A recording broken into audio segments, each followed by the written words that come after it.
welcome back to the subathon. If you've been watching, keep commenting along, keep saying so many amazing things. We've gotten great comments in the chat. If you're watching after the subathon, because it was great. I usually bring people on one at a time, but because it's a subathon, we kind of just like bringing everyone on and then starting all together. So I want to just keep us all here. But you've seen most of these people already on this subathon. But our first new face joining us right now is Kerri. How you doing, Kerri? Welcome to the subathon. Welcome to Draft. How are you? Good. How are you? Doing really well. I'm excited for this. Just excited to see what we all bring to the table, considering how unpredictable this is. But thank you for making the time for the subathon. And we will also see Kerri later on Picture This. So make sure to all watch Kerri on Picture This, because we're going to be talking about 5 great movies there. Chad, you're back. How you doing, Chad? Great. Cool. Stacy, how are you doing? You're back. I'm good. I had a wardrobe change in between because I got hot, but I was getting some stuff done around the house. Yep, and Carly, you're continuing your stretch here. You played Survivor. You were in the chat for the Marvel games. You haven't stopped yet. How you feeling? You're 5 hours into this. Good? I'm feeling good. I'm feeling hyped up. I did a lot better on Survivor trivia than I thought I would. So I'm excited. Yeah, you did. And it was fun because we got to play disadvantages for one another. And I played one on Carly, but then we teamed up at the end in Family Feud, and we did well. Wow. I came in second. Austin won that one. Very exciting, because he had an idol and I didn't, so I lost points. Were there any alliances formed? There were not alliances, but definitely bonds broken. We'll say there was a lot of back. Who won, by the way? Austin won. Austin cool. won. Cool. He had to dip before you came on chat, but yeah, Austin, congrats.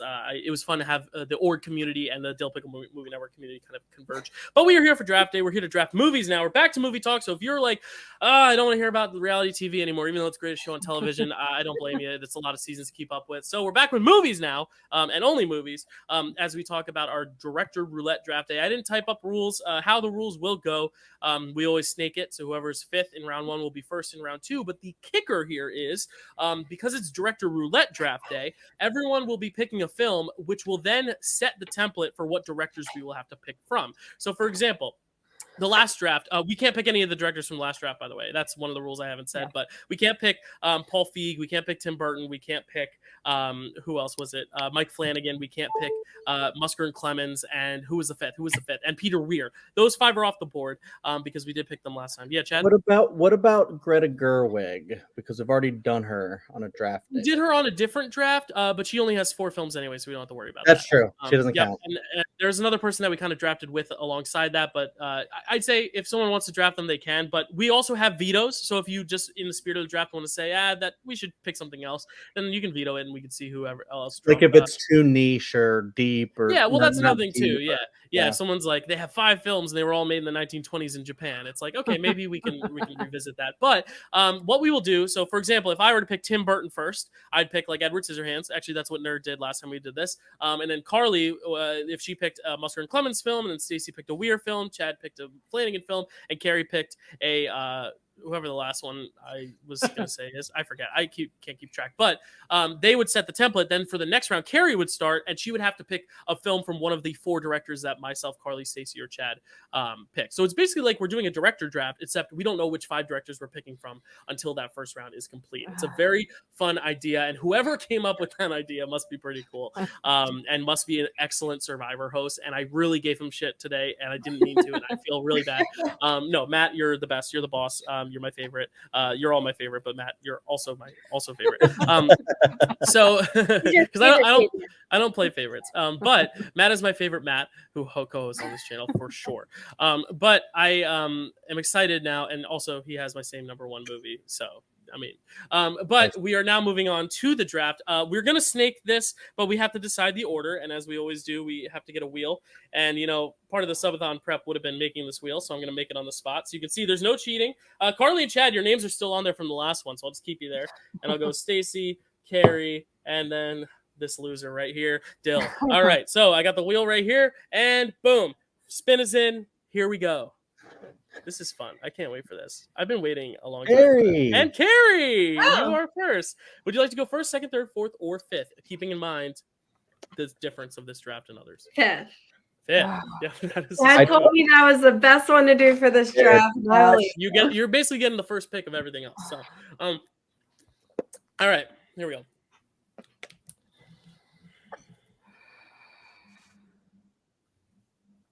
Stacy, would you like first? Second, That's third, or fourth.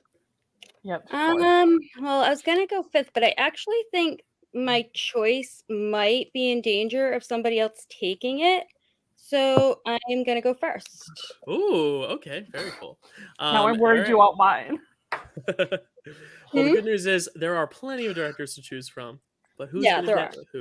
Yay! Carly, you're up. Chad and Okay. Dylan last. Seems like a story of our lives. Actually, I don't know if Chad No, usually Chad gets is it. almost always first. I'm She's almost always usually last. Like there's Right. been one time I wasn't All right, last. so forget Fourth. what I said. Fourth? I'll go All in right. fourth because Okay. I my first director might get picked, but I'm almost certain my second won't. So All right. And Chad, Dylan's last, as he has been. Chad. I just called you Dill. It's been 5 hours of sitting in a chair. All right, Stacy's Chad. going first. Yes. Okay, then I'll go third. All right, so I'm going to go second. Okay. Very fun, very cool. And I'm going to take off the ticker only so we can see what round it is for everyone keeping track at home. And reminder, if we hit 100 subs, we are going to unlock a table read where Chad, myself, Kelsey, Zach, and Matt will all suggest a film in the Facebook group. You will all vote, and whatever film wins, we are going to do a table reading of at some later date with more people, not just the 5 of us, but we're going to do a table read, which will be a lot of fun. We are currently at 1,187, so we've gotten 77 subscribers. So we're 23. I can't do math. 23 away from hitting that 100. So keep it up, keep it going, and keep watching.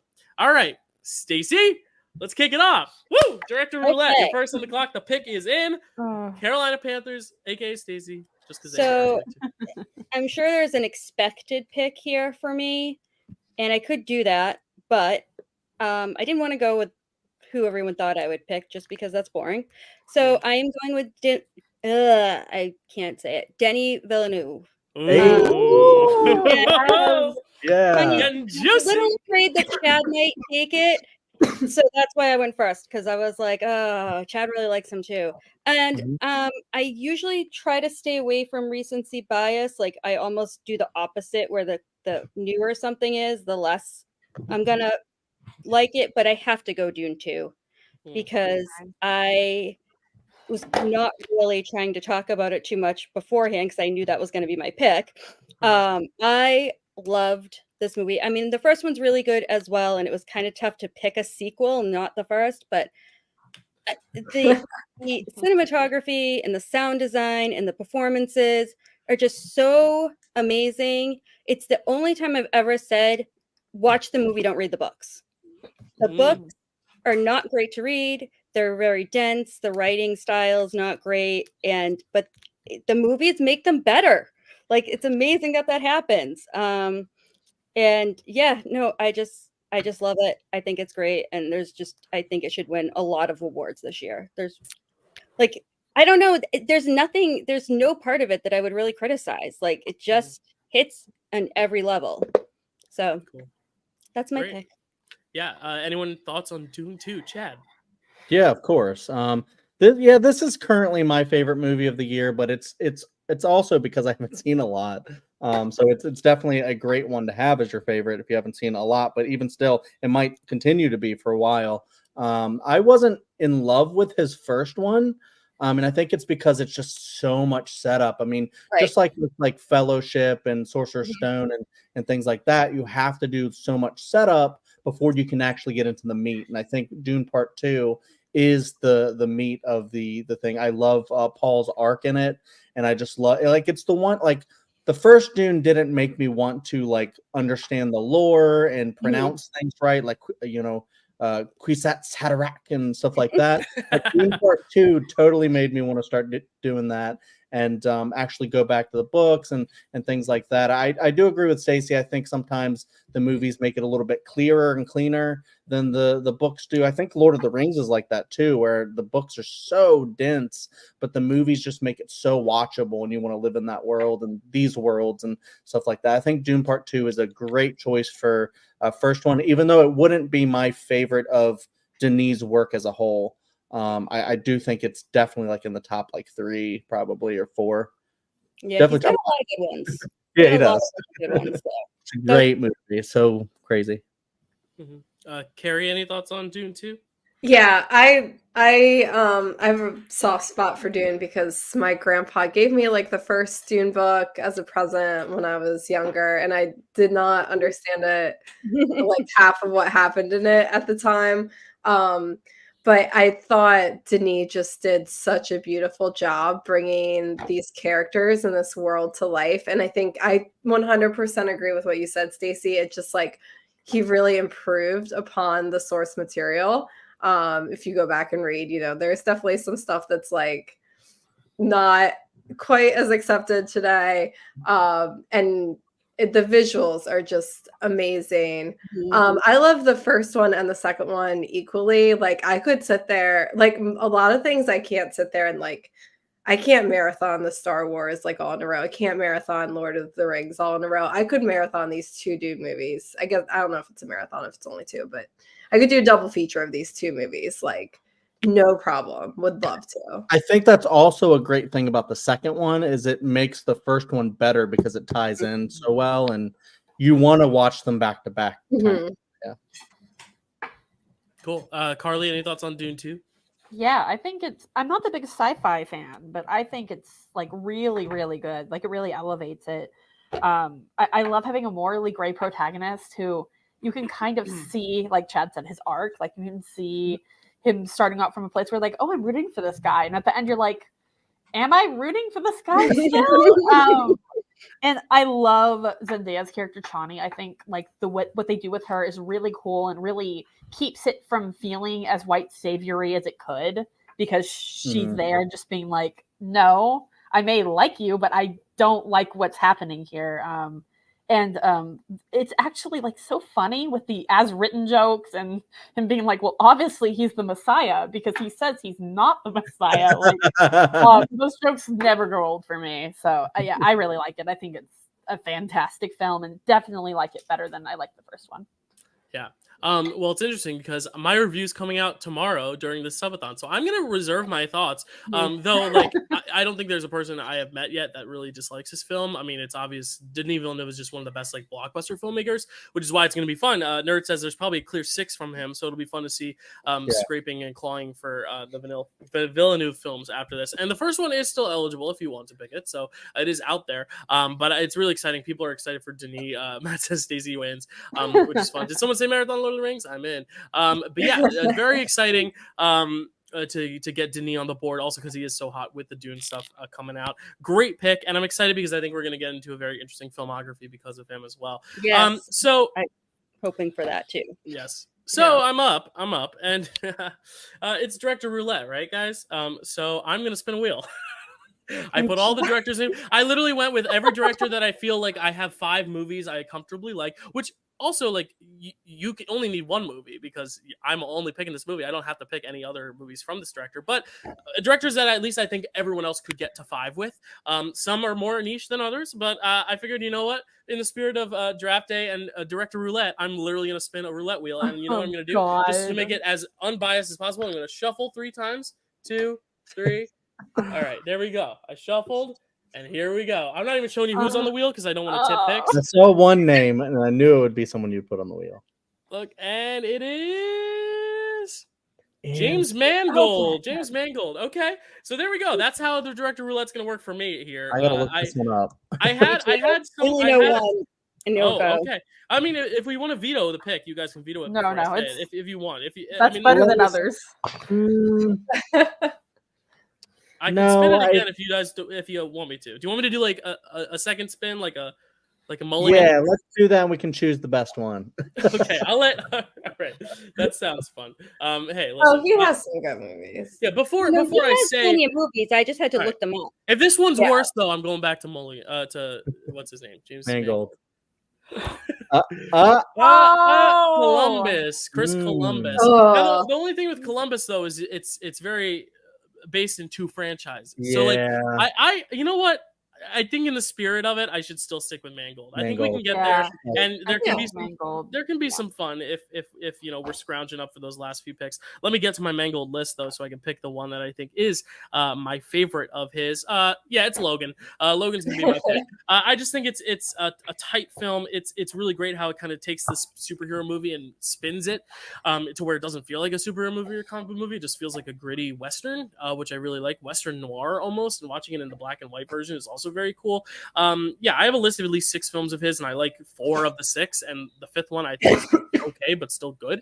So I am very excited for Mangold to be represented here, also because I think he has a lot of versatility. He's not a director where you watch one of his films and you're like, that's a Mangold movie. Like, he's not one of those. I think he has a very versatile filmography, and he's a good kind of journeyman if you want to throw him into a franchise.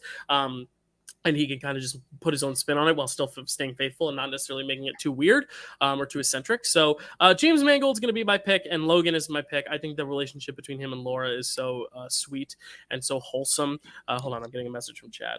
Oh, never mind. It's not for me. Sorry, I saw a message from you pop up. But yeah, I just think it's such an endearing story of a father-daughter found family dynamic. Also, I know Carly, we talked about how much you love like the found family dynamic, and I think this one has a great one, an unconventional one, because they have that grit because it is a Wolverine story.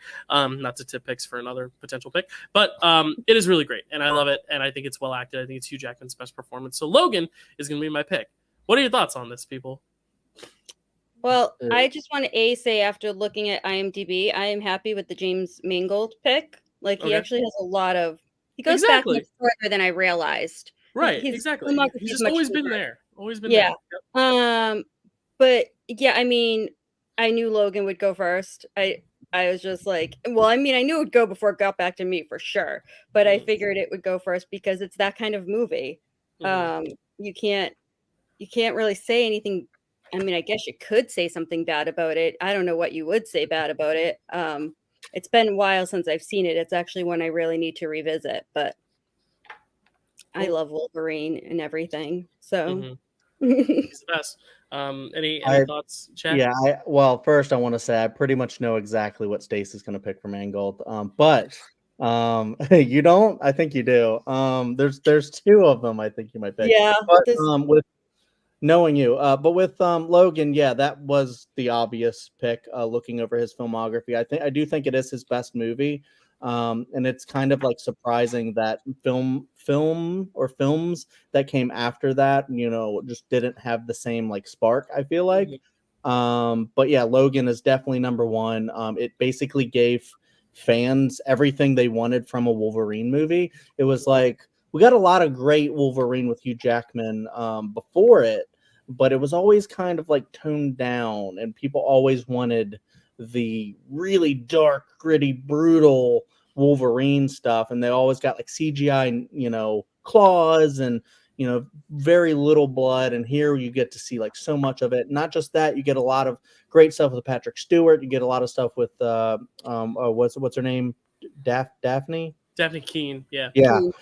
She's so good in that as well, and just like their relationship and just everything that comes with that is just so brutal. Such a really bittersweet movie is what I would call it, and it's also one I need to rewatch, and I kind of want to rewatch it in the black and white version. I think Logan Noir. So great pick, Dylan. Both times. This one's interesting because I wouldn't say he has like a stacked filmography. Yeah, it's not super deep, but there is a lot. So it's one that we're gonna have to reach in and hope we get certain ones. Yeah, I looking back, there's one I forgot he even directed. So I think there's like a solid, five just solid movies. And then some that are like more hit or miss. Actually, six because I forgot.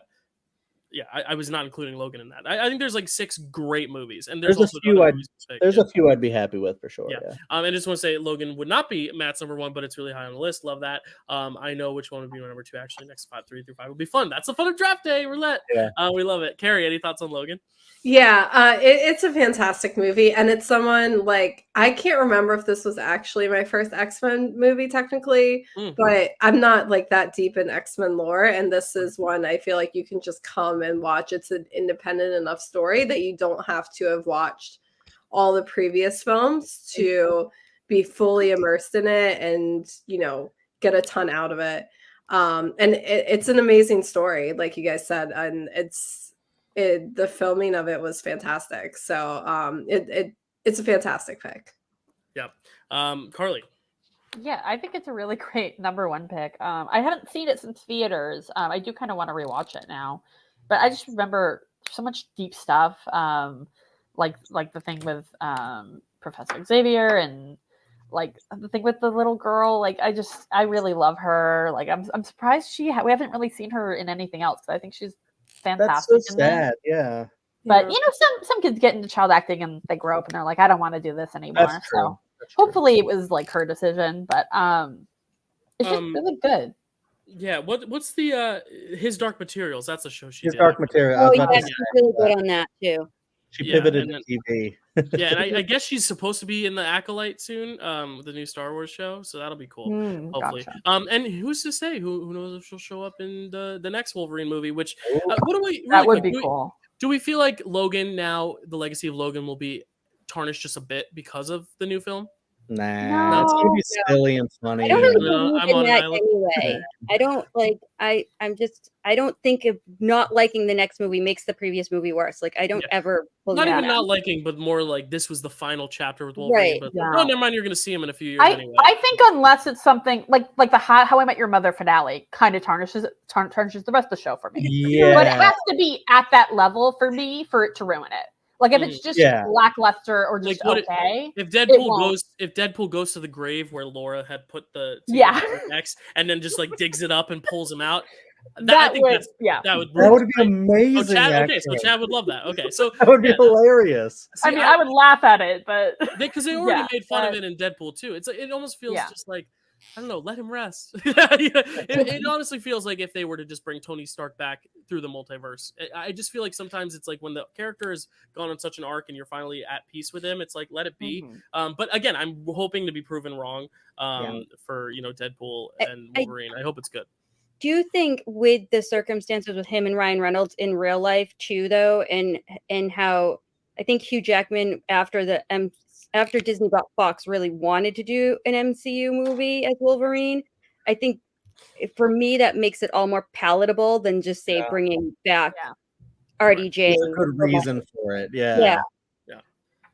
The chemistry with Ryan Reynolds is just going to be so great. I can't wait for it. I'm so excited. All right, now Ryan Reynolds, do you think you would pick Wolverine or if who do you think he's gonna if he had to pick only one? If What do you mean? What? No. Oh, okay, never mind. The new movie, If, the big purple guy, like if it was like a Sophie's Choice, do you think he would still stick with Wolverine, or do you think he's I haven't seen it, so I don't know. I really don't. I'm just trying to make banter. It's 5.5 hours in this. All right, let's move on. Chad, go ahead. Chad, I'll just tell you right now, I'm losing my mind today. I'm just I stayed up late prepping this and I woke up early and I feel like I needed more sleep, but it's fine. That's gonna be the fun of it, is watching me lose my mind. If I were already at hour 5. Chad, go ahead. Okay. I'm interested to see how this is gonna go. I was between like a few different ones. I didn't make a wheel. I wish I had thought about doing that, but now I'm actually glad that I get to like actually go, no, this is the one that I want. Because it would have been a much smaller wheel. And you can see I'm still trying to decide if I want to go this route, but I think I'm going to, and it's going to be another like slight horror way. It's a kind of a horror director, but I am not going to pick a horror movie from this director. And I'm picking Mr. I think Kerri knows what I'm doing. Sam Raimi. I told you. I knew you might take him. I swear to God. So I'm gonna do Sam Raimi, and I'm gonna pick. Does everyone know? I don't know because I know. There's 2 movies that I love. Okay, yeah, go ahead. But I'm gonna pick Spider-Man 2. Is that not a horror? I mean, it's okay. I mean, it's got horror elements. It's not but horror. No, but it is. Yeah, okay, you're right. I'm excited for that pick. I love that pick. Thank you. I'm just being an ass. I mean, of course, if you saw the last draft day, I did something very similar to this. But I'm actually picking Spider-Man 2 because I think it is his best movie, but it's he's got a lot of really great ones out there. So I'm excited for you guys to look through his filmography and see if there's stuff that you really like, because I do think, I absolutely love this one. Honestly, I think this might be the best comic book movie I've ever seen. So I usually try to make an argument for it's definitely in the tops, if not the greatest one ever made. I just think it says everything that you need to say about being a hero, not just a superhero, but there's a hero in all of us. In fact, we get that speech from Aunt May. I think it's like a perfect speech. I think it has the best action in like most comic book movies. The train sequence just really can't be beat. And this thing is what, 20 years old now, like this year. Yeah. So wow. And it's ridiculous that this movie still wows you when you watch it. There's like maybe a couple scenes like with CGI Doc Ock, or when they're jumping out of the way of Doc Ock coming in and stuff like that. There's a couple like CGI parts you go, well, that's CGI. But of course, when you're making a big movie like that, you have to use CGI, and maybe a couple things seem dated, but honestly not much. And because of that, I think this movie is going to stand the test of time. What else? The action rules. It has so much heart to it. I love the Peter and MJ story. I can actually mention it now. I couldn't mention it before because of the couples thing, but it kind of has a graduate ending a little bit where where Peter and MJ finally get together, and they're finally, the will they won't they is a will they. And then at the end, he swings away to go, do a Spidey thing. And she's like, she just made a whole speech about let's give us a chance. And then she gets to have the look of, oh shit, did I just make a mistake? And I don't know. I think it gets really interesting with that too. And yeah, it's just like perfectly shot and perfectly everything. It's why I was like so excited for another superhero movie that he did later.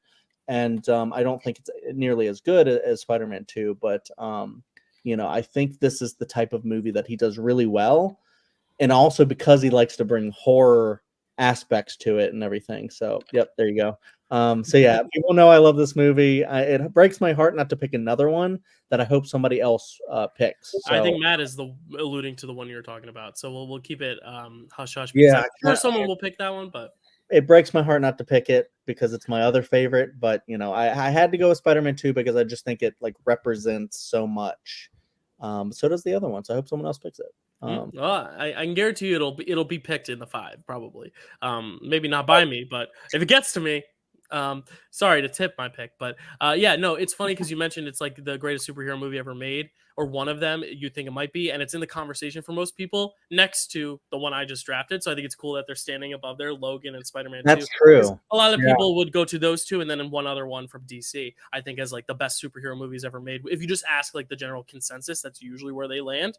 And I think it's a testament to how good it's held up. I mean, did anyone go see the re-release or any of the re-releases? I think they're at 3. They're at 3 now.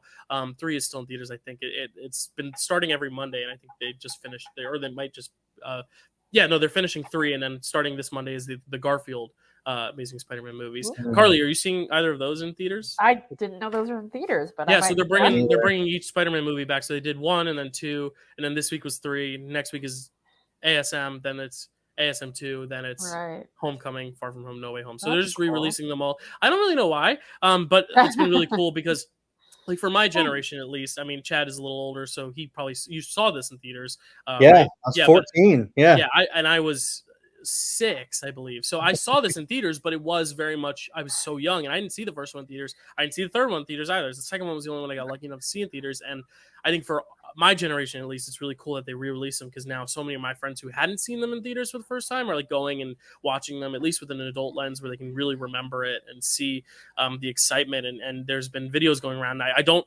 recommend people filming the movie in the theater. I think you should just watch the movie, but it's been cool. There's been a lot of videos of like people just cheering when he's flying and shooting his web and going through the streets. It's like one of the coolest things to see in 2024, people getting hype over the Raimi Spider-Man movies in theaters. So it's just really cool to see that kind of resurface on TikTok in the past few weeks and see how much that Spider-Man craze is still existing, because it does hold up so well. It's just one of the greatest comic book movies ever.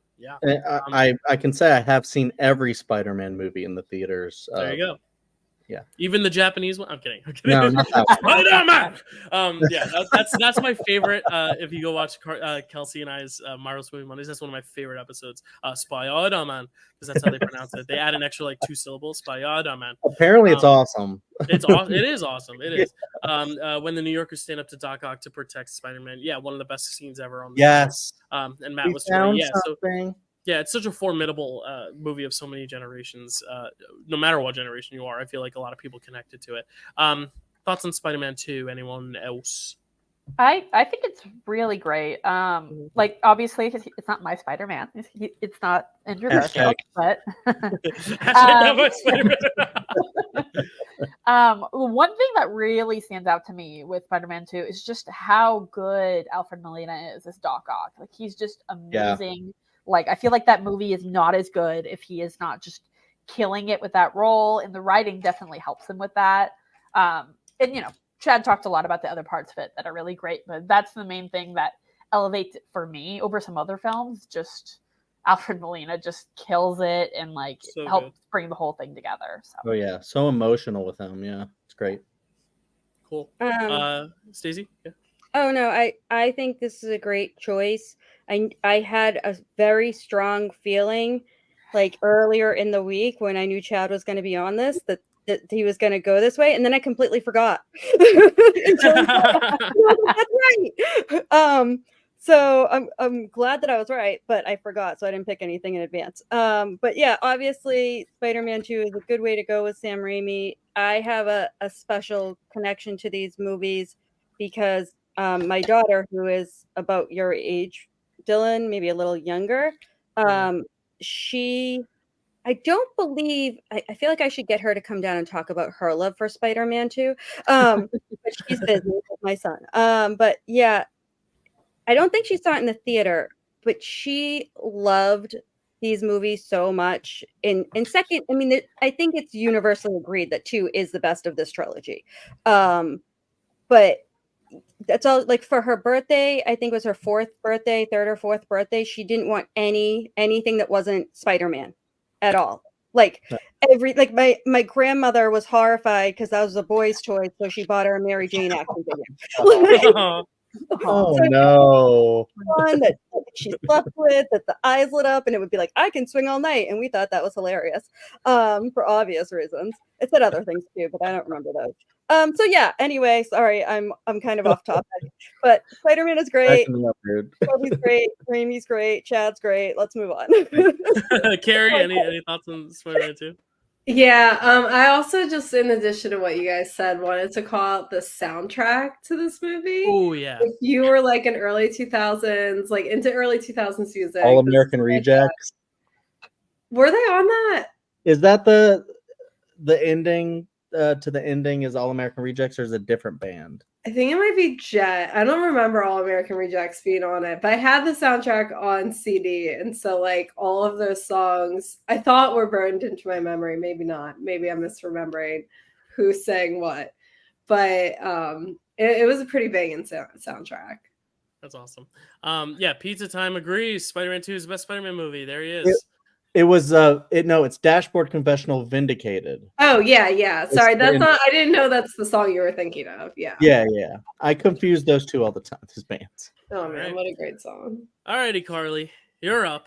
4th director. We got Raimi. We got Villeneuve. We got Mangold. Who else is joining that list? See, so I was between 2, and I thought I had one that was my obvious number 1, and I was who I thought Chad was going to pick him when he was talking about horror directors who direct some non-horror films. Pick that one. But now I'm just like, I mean, no. Okay, no one has drafted a female for this yet, so I kind of want to draft a female director. Counting on you to do it because I didn't. Sorry, I'm deciding. It's hard. I feel like we've talked about my other director, and I feel like you pretty much all know who I'm talking about. I've bought a video. I've bought a video about him. About him for you purchased it at the subathon last. Okay, I got you. Yes, it'll come. I promise. Yeah, all the requests are on their way. And we've talked about him a lot, so I'm gonna go with Sofia Coppola instead, because I feel like we don't talk about her films a ton, and I feel like I have You 5 should. of hers that I really like. So I'm between 2, one that really recently came out and one that is like one of her first. I would So go with the first one, Carly. I actually am. I'm gonna pick the Virgin Suicides because Oh. I absolutely love that film. Like, well, when I first watched it, I didn't get it at all. I was like, okay, that was slow and boring.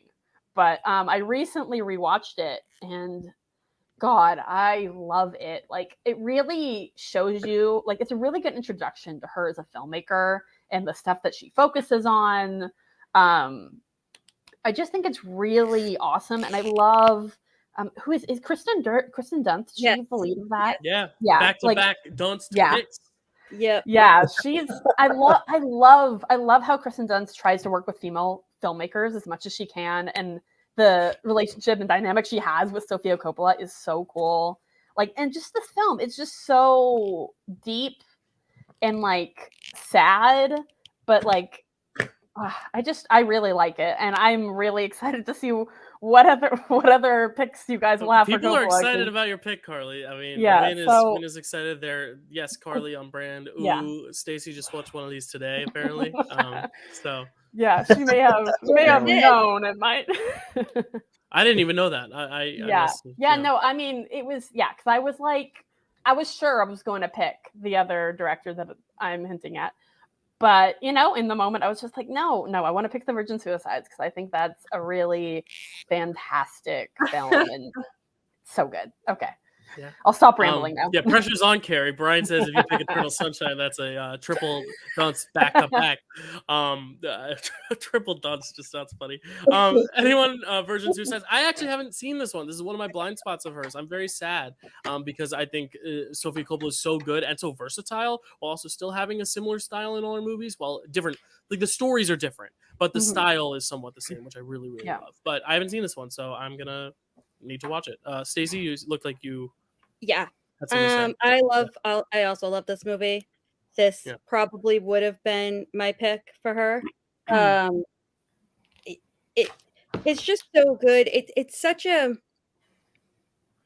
an odd movie in a way, like the whole premise and the way it ends. What is Chad laughing at?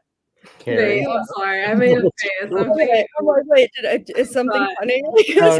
No, sorry, go on, Stacey. I'm sorry. I can't remember the cast other than Kirsten Dunst, but they all are really good, and I'm pretty sure there's some other names you'd recognize in there that weren't big names at the time. And it's heartbreaking. Like the end, I don't want to give things away because I know a lot of people haven't seen this movie, and maybe they will, but like it's perfect, but it's also so heartbreaking the way it ends. So yeah, I think it's a perfect pick. Yeah. Chad or Kerri, have you guys seen this one? No, I haven't seen it. But I really want to. Like, I want to go and like watch like a lot of Dunst films because she's like one of my favorite actresses. So good in this. But I just haven't gotten around to this one. I keep like forgetting it exists. But maybe I need to go more through Sophia's filmography. Yeah.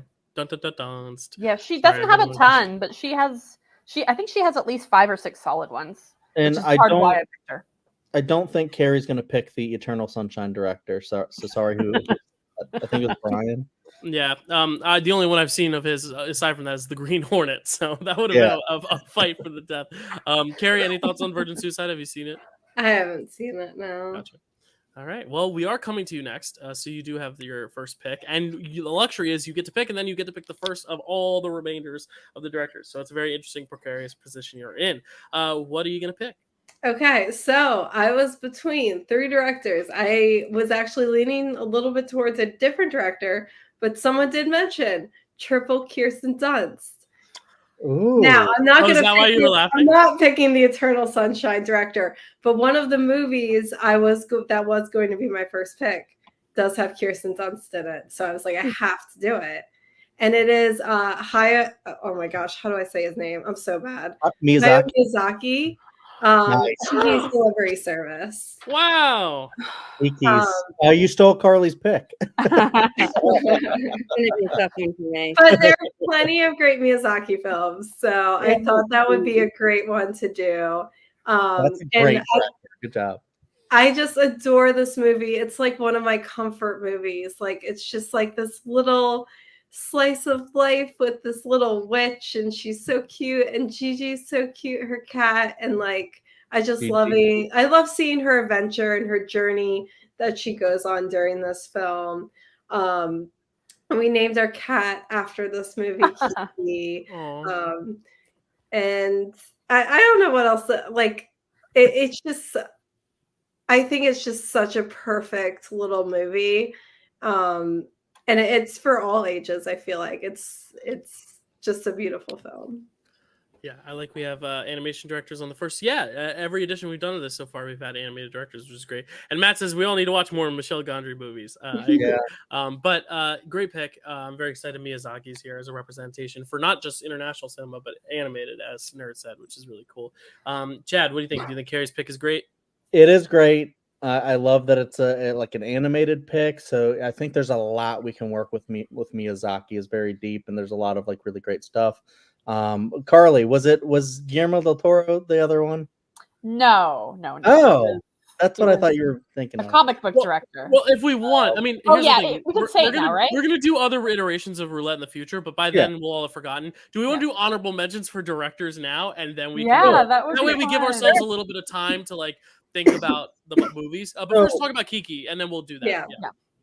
Anyone else? Okay. Kiki? Sure. Yeah. So Kiki is definitely a fantastic choice from Kerri. If I knew she was going to pick Miyazaki, I probably would have guessed that she would have picked Kiki. I think sometimes it's like a very underrated one. I think other people normally go towards other films, but I do think this is a pretty big like prestige one. It's just kind of like it's not like a day in the life, but it kind of is like where she moves to a new place and then we just get to see her do a lot of stuff. And it's kind of a chill movie in a lot of ways. It doesn't have like this big, plot where she's going on some grand adventure. She's just moving to a new place and trying to fit in. I love her. I love the cat. I love the animation style. I love, I don't know if I've actually watched it in the original Japanese, but I do love Dunst as the voice actress in there. I think she's perfect. And yeah, it's a fun witch movie. There you go. I know Carly loves it. Yeah, Carly, the survivor witch, now the drafting witch. What do you think of this one? Yeah, Carly? this actually isn't my favorite of Miyazaki's, but it's way up there. Yeah, a lot of people think it's my favorite because of the witch, but it's I know what your favorite is. Yes, you do. I It's so cute and fun. I just love it. It makes my heart happy. I saw it in theaters recently because they like re-released it because they put Miyazaki's movies in theaters sometimes at my local AMC, and I saw it in theaters with my brother. It was just so delightful and fun. She's a little witch on her little broomstick, and she has her cat, and she like delivers. She makes package deliveries to different places, and it's just so sweet. Like it's delightful. It's an amazing pick. There's one part in it when she gets sick and she's like, "Am I gonna die?" Stacy, anything? Yes. On Kiki? Well, so this is going to be a tricky one for me. We'll see if I've actually seen any of the movies by the time I pick one, because I have not watched a lot. We have about 2 hours and 20 minutes, so you have a time for 2 of them. Throw one on in the background with subtitles. I mean, I at least recognize enough titles to pick a title, but this is the one I've actually seen twice, which is there's only 2 Miyazaki movies. I probably butchered that, but there's only 2 that I've seen multiple times. The other one, if it gets to me, I will pick and I will explain that. But this one I've actually seen twice as well. And it's a lot of fun. She's adorable. I mean, you guys kind of really talked about it better than I can because this is not my genre. But I think it's a really good pick. And I think Kiki probably would have been my first pick for him. Maybe not. It would be between 2. But it would definitely be in the running for sure. Yeah. I haven't talked much about it because, like the horses that are about to race in the Kentucky Derby in an hour, I have my blinders on when it comes to anime, and I am just finally getting back into, not back into, but getting into it.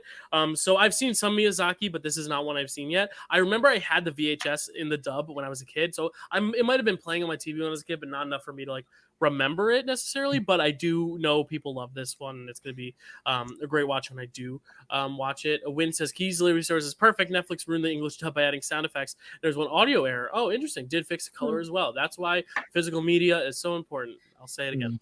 Yeah, so here we go. So if Nerd was playing, he would prioritize Coppola first, then Raimi, then Mangold, then Villeneuve, Miyazaki. Very interesting. It's going to be interesting to see what we do. But really quickly, let's just give some honorable mentions of other directors we might have been thinking about. I obviously put a wheel together, but going into this, I really thought Shyamalan would have been a really cool one to pick because his filmography is so hit or miss, and I feel like a lot of people love or hate a lot of his movies. There's only like 2 movies that everyone loves and 1 movie that everyone hates, but everything else is in between. I thought about Spielberg, but just because Kerri, Chad, and I are talking about my favorite Spielberg in like 12 hours or less, I was like, you know what? I don't want to pick that because we're going to talk so much about it later. And that's kind of also how I felt about Sidney Lumet, who we're going to talk about The Verdict later. So I was like, you know what? I'm not going to pick any directors. And James Cameron, another one I thought about, but we just talked so much about Titanic for my birthday stream, and just I didn't want Carly to be upset if I took Titanic from her, just like my sister took Titanic from her. Oh god! But we just talked so much about Titanic that I was like, you know what, I'm gonna spin a wheel, and I put everyone else on there. So that was what my thinking was. Anyone else? Stacy, what were you thinking of other director options? So I have a handful. What I think was the expected pick from me, and maybe I'm wrong, but I figured people expected me to go David Fincher, with I was definitely a high possibility. If I was later and there hadn't been any female representation yet, I was going to go Catherine Bigelow. Also, a lot of these picks are based on what I would get to pick as first pick. Just putting that out there because this next one is definitely picked based on that, and that's Alex Garland. I was also thinking Tarantino as a possibility, Yorgos Lanthimos, Hitchcock, Peter Jackson, or one I really wanted to pick, but I think it's too hard for everybody else. Probably was Benson and Moorhead. That would have been cool though. But it's right not to go that way. They do. I think so. Yeah, they do have 5. They do have 5, but in terms of just 5. Anybody else? Carly, what else did you consider again? Who were you between? So James Gunn was the one I really thought, but I was like, we've talked about Guardians, we've talked about the Suicide Squad on here. I was like, I'll pick something that. And I will say, Matt does bring up a good point. Del Toro did direct comic book movies. Oh, that's true. Not Marvel, or it was Marvel, but not MCU or DC. But Coppola and Gunn were the 2 that were like the one I was 2 hours debating against. But others that I might have picked would be Del Toro, like Chad said. Villeneuve was like on the back of my brain, so I'm really glad Stacy picked him. If Greta Gerwig had more films, I probably would have picked her. Just one more? Yeah, just one more. Matt Reeves. Matt Reeves, Mm-hmm. I think, could be a really fun one because he has the Apes trilogy, he has Batman. I'm sure he has other stuff too. And Yorgos Lanthimos. So. Nice. Well, it proves that not all guns win battles, and we can learn by that. Chadwick. I was just I've never called you Chadwick. Chad. Call me whatever you want. Just not, Chatty Daddy. Just not late for dinner. Sea Dog. But the Web Slinger. I was hovering around a couple. Of course, I was hovering over like Edgar Wright. I was thinking about, and I actually almost did do that, and then I was like, shit, wait, which one would I choose? So that's why, and I had like my actual choice right there. So I went Sam Raimi in the pinch, but I was hovering between those 2. I was also thinking Del Toro. Chatty Gilmore, I like that too. Nice. And then I was also there was one more. Go to Kerri, and then if I think of it all. James Cameron? James Cameron, and I was totally going to also pick Titanic. Well, you wouldn't have gotten it if I had picked it, but if I would have picked it, because if you would have picked Titanic, then I would have probably won Matt's heart with T2. I was ready for it, unless anyone else picked T2. I don't know. Kerri, what else were you between? The one I was most strongly considering was Peter Jackson. And then I was also thinking about George Romero. I was thinking about Denis Villeneuve. So again, glad that got picked. Maybe Wes Anderson. I had a few in my mind. If Kerri had picked Peter Jackson, she 100% would have went brain dead. That's what 100%. Yeah. Oh, cool. I thought you were saying she would have went brain dead. I'm like, why? And they're like, oh, you would have picked the film. Yeah. I was like, what is her problem with Peter Jackson? If you haven't seen that, it's freaking crazy. Watch it. Yeah, if he had directed another movie, Paul King would have also been good. You already have my heart, but I put it okay. Oh, I love you, Matt. Yeah, no, I sent Matt a really deep apology after our Survivor nights because I was a little hard on just everyone about like rushing things. So I sent him a message just because I do love Matt. So I'm glad I have your heart still, Matt. Also, Dennis Dugan would have been fun to be drafted. Shabba-doo. I unfortunately don't know what that reference is. Oh, okay. Shabba-doo. Adam Sandler. Yeah. All right. Has everyone had enough time to simmer and think about what they're going to pick now that we have our 5 categories? So just to let everyone know, our categories today are Villeneuve, Mangold, Raimi, Coppola, the Sofia Coppola, not the one who just released an awesome teaser trailer this morning. Did anyone else see it? It was freaking awesome. Megalopolis. I didn't see it or yet. Miyazaki. So, Kerri, you get your first pick of any of those other 4, of Coppola, of Raimi, of Mangold, or of Villeneuve. Sorry. Okay. Yeah, I'm going to have to go Sofia Coppola because I've only seen one of her movies, which is a shame. That one, then. Yeah, sorry. I'm sorry, guys. I've only seen one, so this is why I chose this position, so I am going to take advantage of it. So I'm going to choose Lost in Translation, which is an amazing movie. It's so good. I haven't seen it in a while, but I think just like I don't know. She somehow is just really able to capture that feeling of like being in a foreign country and being lonely, even though you're surrounded by people. And obviously Scarlett Johansson and Bill Murray are just fantastic in that movie. Yeah. Chad and I covered it for Picture This, and it was a really interesting conversation because I think I was like one of the only people I've ever met. I mean, I've never really met myself. I shouldn't say that, but I'm like one of the only people I know that like isn't necessarily in love with this movie. But I think what you said about the actual feeling of isolation and the actual tone and atmosphere is just so good. I think for me, it's just I'm not as invested in the relationship, and you know, it's not because of the age gap, but I think it's just also just the personalities of the characters for me don't mesh. But I love the atmospheric stuff, and also just for being. Is this her first film? I think it might be. No. Or one of her first films. It's still very impressive because it is still early enough in her career. Like I know she did Godfather 3 in 1990, so at least it's right. Okay, so this was 2000s. First, in my brain, I was thinking this was like 95.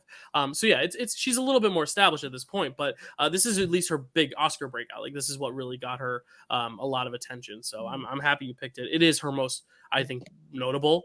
So and Matt says it here too. Lost in Translation would have been my pick. So I think you picked the right pick. If there was a right pick, I think you did pick it. So Chad, what are your thoughts on this one? I know we covered on Picture This, but. Yeah, I'm sad she picked it, but I understand. I'm also going to be very shallow with Sophia's filmography, which I also agree with Kerri is sad. And Kerri and I are probably going to team up and just watch a lot more of her films because I really like Lost in Translation quite a bit. Kelsey says, "I hate Bill Murray." With you, girl. He's great in Tootsie. He's great in Tootsie. We'll talk about that later, though. But for now. Lost in Translation, I love him in. I think he's funny, but he also shows like a really other side to him, the dramatic side, which I think is like a perfect blend of, you know, how he works so well with like someone like Wes Anderson, as he's got the comedy and the drama that he can do, like, you know, just like that. And I love the relationship. I know it's a bit of an age gap, so it's a little iffy, but it's not like they, you know, get into like this really big romantic thing. It's more so of a kind of a mentor relationship is how I look at it. But it's like someone older helping someone younger figure life out, and then vice versa a little bit. They can learn things from each other. And I don't know, I think it's just a beautiful film. And like Kerri was talking about, like how it's like about the whole you know, lost in translation, like in a foreign country, but also like in your life. And, you know, I don't know. It's just a really beautifully made film. I agree. I think ScarJo rules in that movie as well. So She's really great. Yeah. Yeah. Yeah. And we hate Bill Murray, but we love him as we love his performance. We'll say that. Carly, any thoughts on Lost in I like Translation? Bill Murray. This is actually one of my 2 blind spots. This one and Somewhere I have not seen. I probably will see it eventually. Just I haven't heard best things about the relationship. I do think Kerri made a really good point about the isolation, and like that's what Coppola does so well. Like almost all of her stories are just about feeling isolated, and I think she does really well with it. I'm just excited that I'm getting you guys to watch some more Sofia Coppola because I really You're going to, for sure. Yeah, and by the time we all talk tomorrow morning, maybe we'll actually have time to watch a lot of them. That's the good thing about a subathon is you can watch a few movies, come back. I'll still be here sitting in this chair. Stacy, any thoughts on Lost in Translation? This is also Nerd's one of his top 10 favorite. Yeah. Films, so This definitely Wow. this would have been my next pick. So I agree with it. I've actually seen exactly 5 Sofia Coppola films, it turns out. But I don't love them all. I do like this quite a bit. And I really do. I actually rewatched this somewhat recently. And I do really love their relationship because, yeah, there's a big age difference. But, I mean, the way they meet is so organic. And they're both married. There's not romantic intentions, especially in the beginning when they first meet. They very much are just kind of both lonely people in the same place at the same time, trying to get through the nights. And their personalities aren't maybe ones you necessarily would see fitting together in other situations, but I think they also bring out different sides of each other too. And I mean, he's obviously enamored with ScarJo at certain points, which we all are.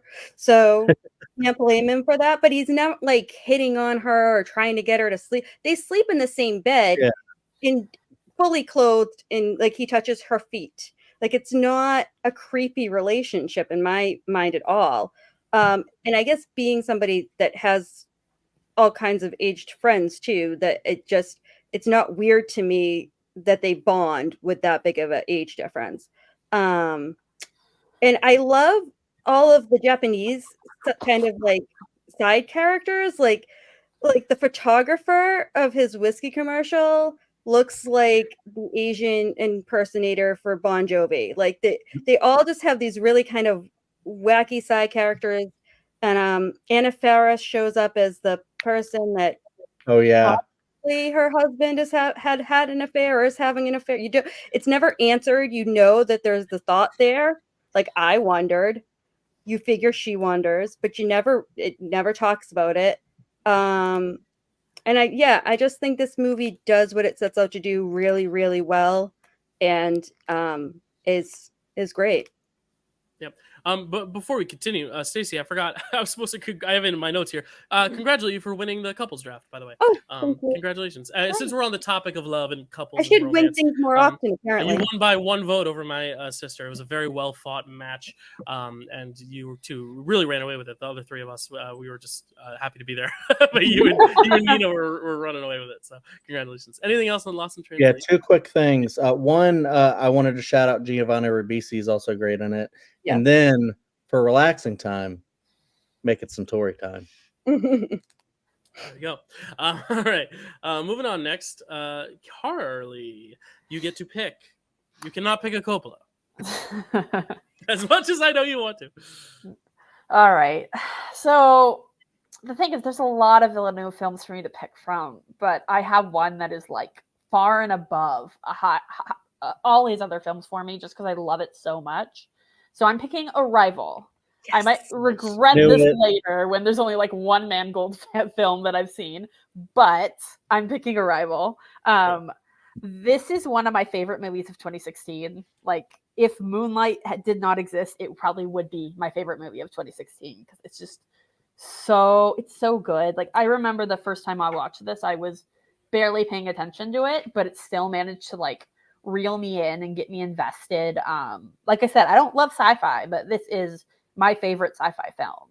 Like I just love the way it like uses empathy and compassion and like how that hits into the main themes of it. Like any movie that talks about how important being kind is will like get to me. Like that's part of why I like so many Miyazaki films. But like I also just love the way it kind of uses time and language. Like it's just such a stunning film. Like and Amy Adams is amazing in this film.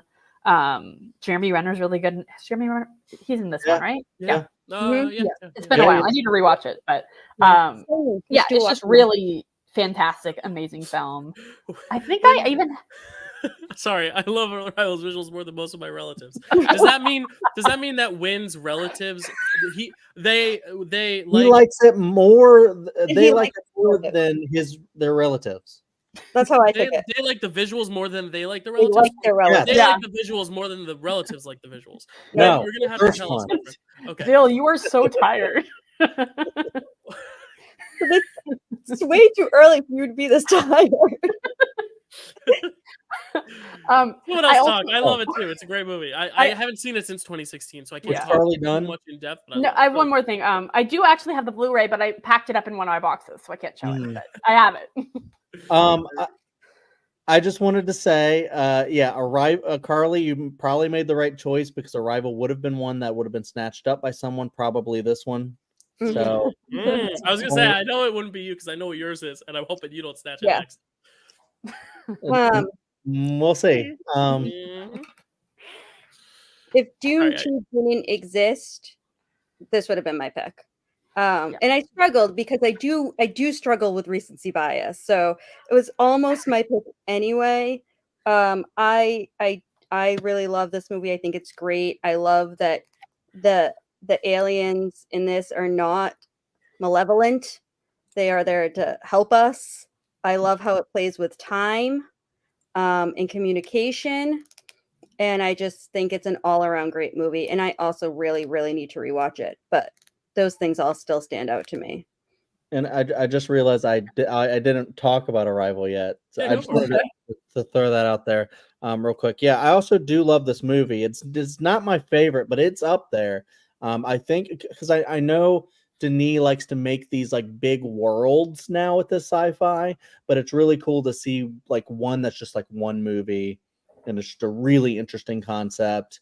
It's a very kind of stripped down sci-fi, but I love how it's like this ship comes, right? We don't understand this alien species. They don't understand us. And then we have to like build that. That's exactly what we'd have to do in like real life. So it's very realistic in how that would actually come about.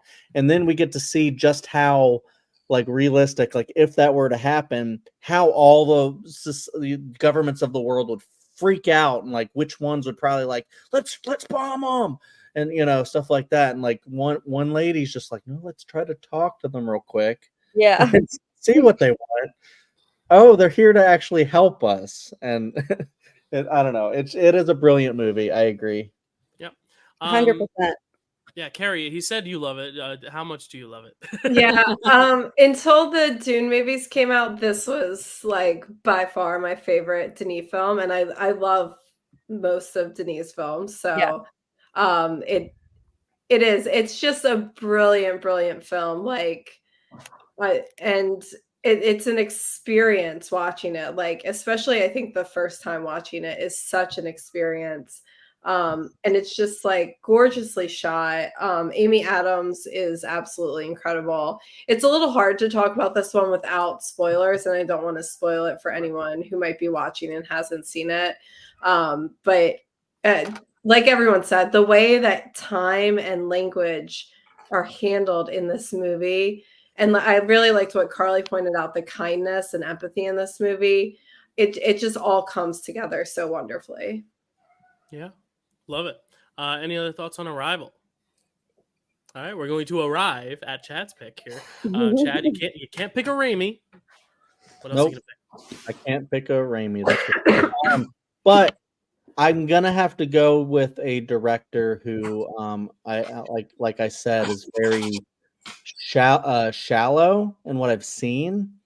And I know Dylan alluded to one from Villeneuve that he knows that I love, but I'm gonna have to if Dylan may pick that one, I'm gonna have to let it go.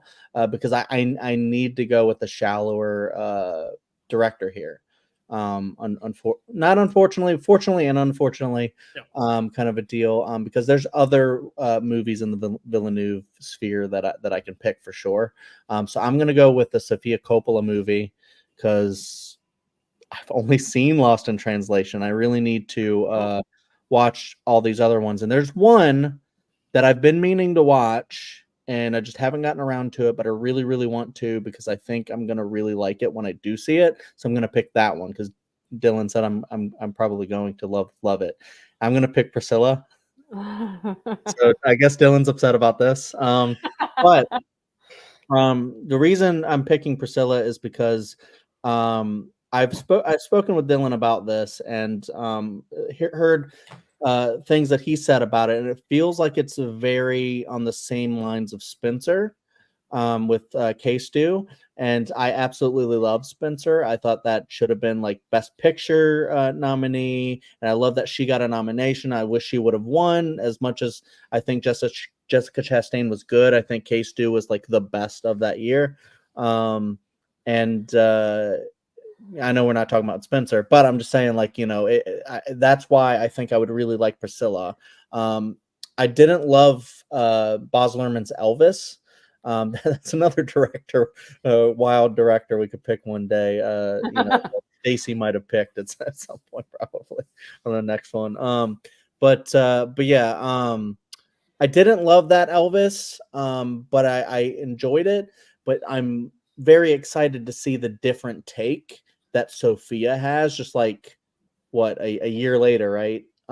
Yeah, so that's what I'm excited to see. If I also think that Priscilla is a lot better than Elvis, because I don't know much about the actors in it or anything, but I think the style is we get to see more of Priscilla's life, and just kind of like the focus was on her, where she was kind of like swept under the rug a lot in Elvis. Barely even mentioned, yeah. Yeah, and so that's why I want to see like more of her take, because I know she didn't have like the best life and stuff like that. So yeah, all this hype is just making me want to see it more. Kerri and I are gonna watch it very soon, I guess now. So very excited, and so I'm picking Priscilla. I haven't seen any of the other ones, and this is the only one that I know like good hype for, and I'm very excited to watch Virgin Suicides now too. Kelsey, Kristen Stewart is K-Stew, just so you Sorry. know. Yeah, but it is also, if you have Special K and you don't have milk, you can throw it in a stew, I guess. Other people talk. I need to get over my emotions right now. I watched today. Sorry. I'm sorry, not sorry. No, draft day, the fun of draft day, which people love, is the betrayal and the unfairness and the tragedy. You get to pick something I love next. How about that? Yeah. Yeah. Go ahead, Stacy or Carly. I need to process. No, I just watched this. Otherwise, I'd let other people talk first. But this is actually the one I just watched today. And yeah, I really, first of all, the amount Chad can talk about a movie he hasn't seen just is amazing to me. Like, I think he talks longer than I do about my favorite movie. But a movie he hasn't seen, but that's a special talent. The way that it focuses on Priscilla is fantastic. Just because it's called Priscilla, I didn't know how much, it might really be about Elvis. But it's definitely not. It's about her. And Kaylee Spaney is fantastic in it. She just says so much without saying anything. Her face just tells you everything you need to know about what she feels in the moments. And I am notorious for not actually watching movies. I listen a lot while I'm doing other things because of my ADHD. And I'd have to remind myself that it was Jacob Elordi, not Elvis. Like, Elordi. It's so good. Elordi. I don't even know. I still didn't say it right. The guy from Euphoria. Yeah. Call him that. Or the Netflix movies. If or you're Sulper. Me. Yeah. I mean, he's everywhere. He's having a blow up. Yeah. I mean, those are Euphoria 3, Zendaya, Sydney Sweeney, and Jacob Elordi are like the biggest 3 stars on the planet right now. It's pretty amazing. So how did you say it again? Elordi. Elordi? Yeah. Okay. Like, oh Lordy. Oh, like Lord. You're preaching. But yeah, so No? he does a really good job as Elvis because I mean, and granted, it's not like I watch a ton of Elvis movies. I'm sure there are Elvis fans out there that are like, he sounded nothing like him. But to me, not looking at the TV a lot, I thought he sounded just like him to me. So yeah, I think that's a great pick, and I'm crossing them off as I go. That would have been mine. My next one. Kerri, you said you haven't seen this one yet, right? No, I haven't. Gotcha. Carly, have you seen this one? Yes, I have. Yeah. I've messaged you about it. I know. Well, yeah, you're right. You're right. I don't know. I'm in a different my head's in a different space now because I'm just like, I just want to go lay down on that soft pink carpet and cry. Oh, no.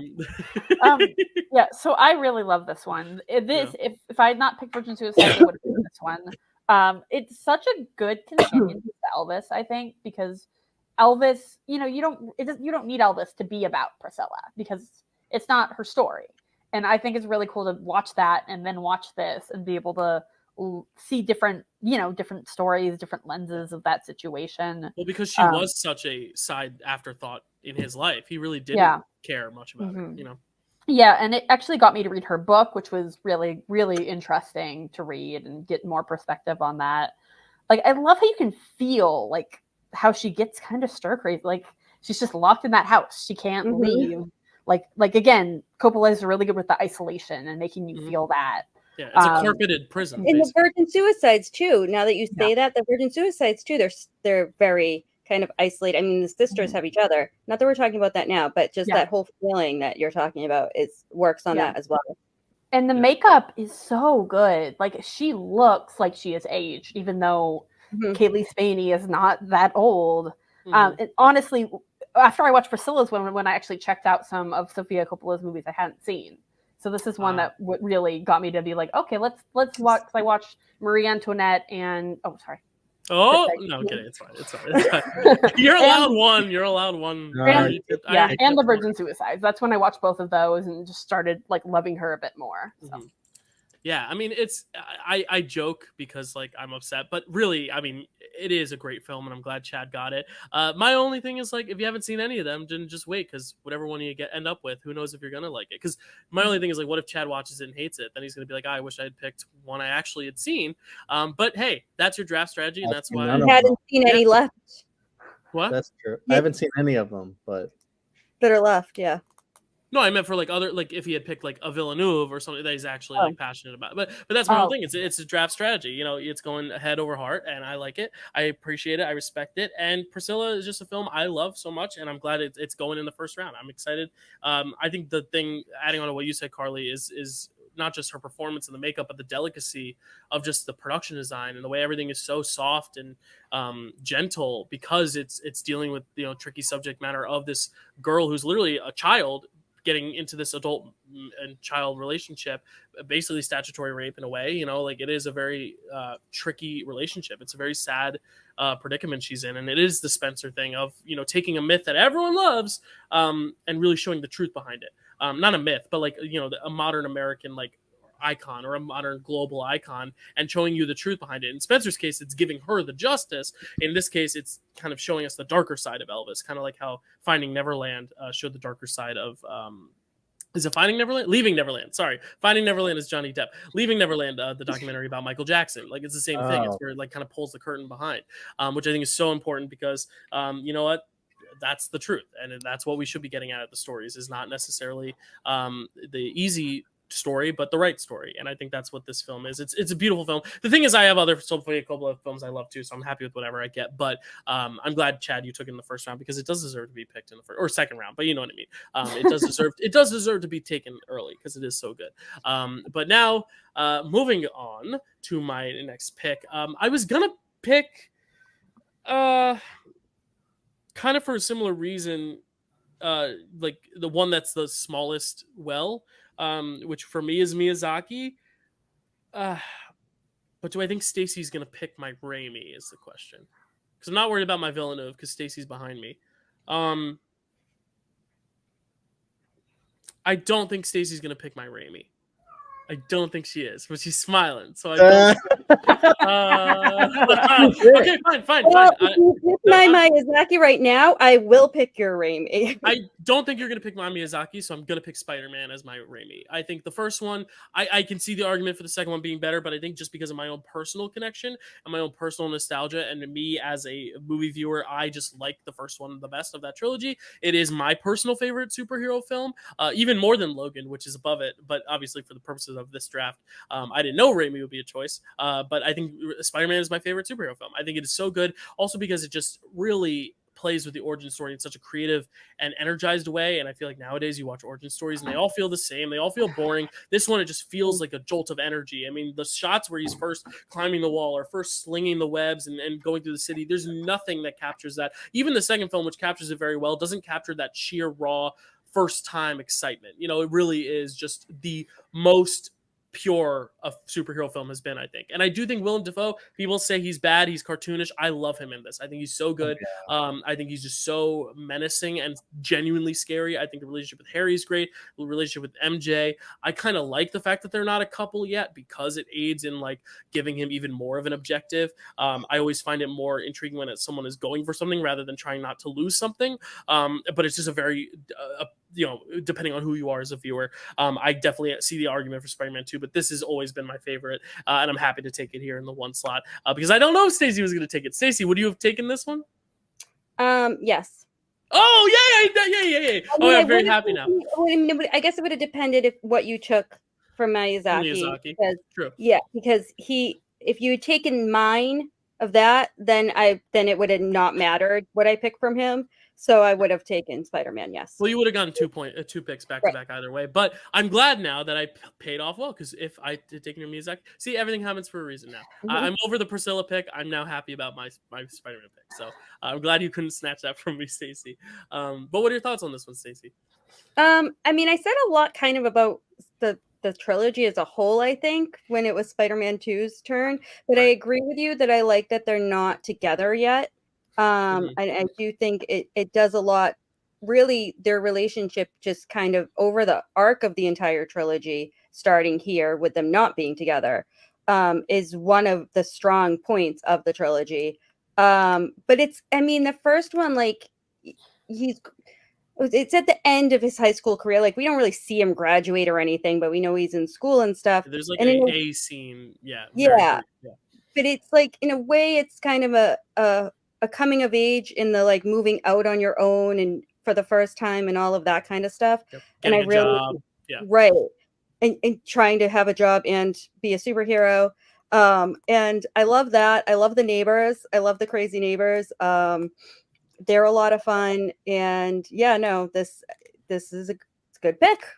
I would have taken it. And I want to say right now, the villains are so well done that it does feel very separate from the second one. Even though they work so well together, they are standalone. Like, you watch 2 on its own and 1 on its own, and you don't feel like you necessarily need the other for completion's sake, which I like. And as the viewer watching it, knowing who the villain really is, us knowing that it's Norman and his friendship with Harry, it just makes so much tension. Like, even though we know, he doesn't know yet. That Thanksgiving scene is so good. Yeah. He's got the script and he's like, "Where'd you get that?" And it's like, I just want to watch it now. I'll be back in a few hours. This is so good. Chad, you picked Raimi, so what do you feel about this Spider-Man pick? I mean, it's great. Like, I talked earlier when we were talking about Dune Part 2 about like Dune Part 1 feeling like mostly just a setup movie. I mean, that's kind of what Spider-Man is like, eventually when Spider-Man 2 comes out, is a setup movie, but like you said, it's like way more than that. Like, it sets a lot up, but I feel like the completion of it with his arc of becoming the hero, and then at the end being like, I can't have what I want because I have to go beat this hero. And then Spider-Man 2, he'll go in and he'll re-examine that and try to figure out what that actually means as he gets older and more mature, because then he doesn't really understand actually what he's giving up because he's just a kid. But I do love, like, every moment in the original Spider-Man is just a classic, iconic moment. Like the kiss, the upside down kiss. Yes. It's parodied and just like, referenced in so many things because it's so iconic. And I do think every single person, is perfect in their roles. Like, even Willem Dafoe, I think, is so good in that role. Even when people do memes, like, you know, I'm something of a scientist myself. It's like they do it not because they're laughing at it, but because they love it. Like it has, I mean, that's what Sam Raimi does. There's a lot of camp in these movies, and that's the kind of director he is. He's not afraid to make something really deep and emotional and something that you just get your heart, but then also throw in some silly shit. And that's just what he does. And I love that about him. That's mostly why I chose him. Also because I wanted to pick Spider-Man 2. But I'm glad you picked Spider-Man because I don't think it's like inferior. I think Spider-Man 2 is better, but not like so much better, like on this high pedestal I level. think they're much more equal than people make it out to be, and when they bring it up. I think they like perfectly like complement each other, and I think that's what a great 1 and 2 punch need to do. And I do think they can both be watched on their own perfectly, but then I think you can do the double feature, and it's just you're wowed. And even though Spider-Man 3, a lot of people don't love as much as I do, I like Spider-Man 3. I know you're a Spider-Man 3 defender, Dyl, but you know it's definitely a step down. But I think those first 2 still reign supreme, even though that one is a little bit of a you know. But yeah, it's such a perfect movie and so iconic. I love it as well. Yeah, Kerri, thoughts on Spider-Man? Yeah, I think Chad and I did a rewatch of these sometime in the past year, and I think it's like 1 often gets kind of forgotten, like and overshadowed by 2, but 1 is so good. It is amazing, and it's a great pick. Yeah, Carly. Pretty much everyone has said, but like I love Willem Dafoe in this. He's so fun and campy, and they're really good with casting villain actors in this series. So but still hashtag not Carly Spider-Man. Moving on, I just want to bring up Nerd asked what did I miss. I got excited because I asked Stacy if she was gonna pick Spider-Man. She said yes, so I got excited that I made the right choice. You know, it's always fun when you snipe a pick that the next person was gonna pick, and now we got it twice in a row. So Stacy, it is you now. It is your turn. You get 2 back to back, or 2 picks back to back. What's going to be your first? Actually, I am so excited that both of my number 1 picks for these directors are here still. But I do want to say before I start, because I'll forget if I talk about the movies first, we're on from like 5 to 8. So I am at some point going to be eating, probably after I'm done talking. How dare everybody? Please don't mind my eating, but I've got some Hot Pockets in the freezer. I might run and grab one. So, okay. So my second pick is a James Mangold movie, and Chad probably is correct, although there's 2 on here that I think he may have thought. But the one I'm gonna pick, the one I think is a better movie, is Ford v Ferrari. Okay. And I love. Okay, first of all, I've discovered that I love racing movies. I guess like I really love the interior shots of like racing in the car. It's pronounced Matt Damon, Stacey. You love Matt Damon movies. Oh, Matt Damon. I'm kidding. I knew that already. I've known that since 1992. There was a couple other movies that I watched around the same time, and I was like, you know what? I think I really just like racing movies too. But I love Rush. I like Ford. I even like Gran Turismo. Like I just like fast cars. It seems it's underrated. It's underrated. I'll tell you, Gran Turismo. Underrated gem. Days of Thunder. I don't know. I don't ever want to watch racing as a sport, ever. But as a Kentucky Derby happens in a half hour. But it's so tense. Like the drama behind the scenes in racing is just fantastic. Anyway. I think Matt Damon and Christian Bale both are so good in this. They both bring so much, and their fight is hilarious. That's like with the groceries, with the groceries, and he like hits him with the bread or whatever. And I just love their juxtaposition. Like, you know, Matt is kind of the straight guy, not sexually, in terms of like the lower key character. And Bale gets to be very angry and dramatic, and he's a bit of a diva, really. And it's so much fun. But yeah, and the whole Ferrari thing is interesting. It's stuff I didn't know about. And I always like that too. It turns out I also not only like racing movies, but I like movies that are like about products, I guess. Like I liked like the Beanie Baby movie and Air and some other ones. So, it's about Ferrari and racing. So I got both of those things married together. Yeah. It is, but yeah, I just love it. It's been a while since I've seen it. Obviously, I'm not talking about it that great.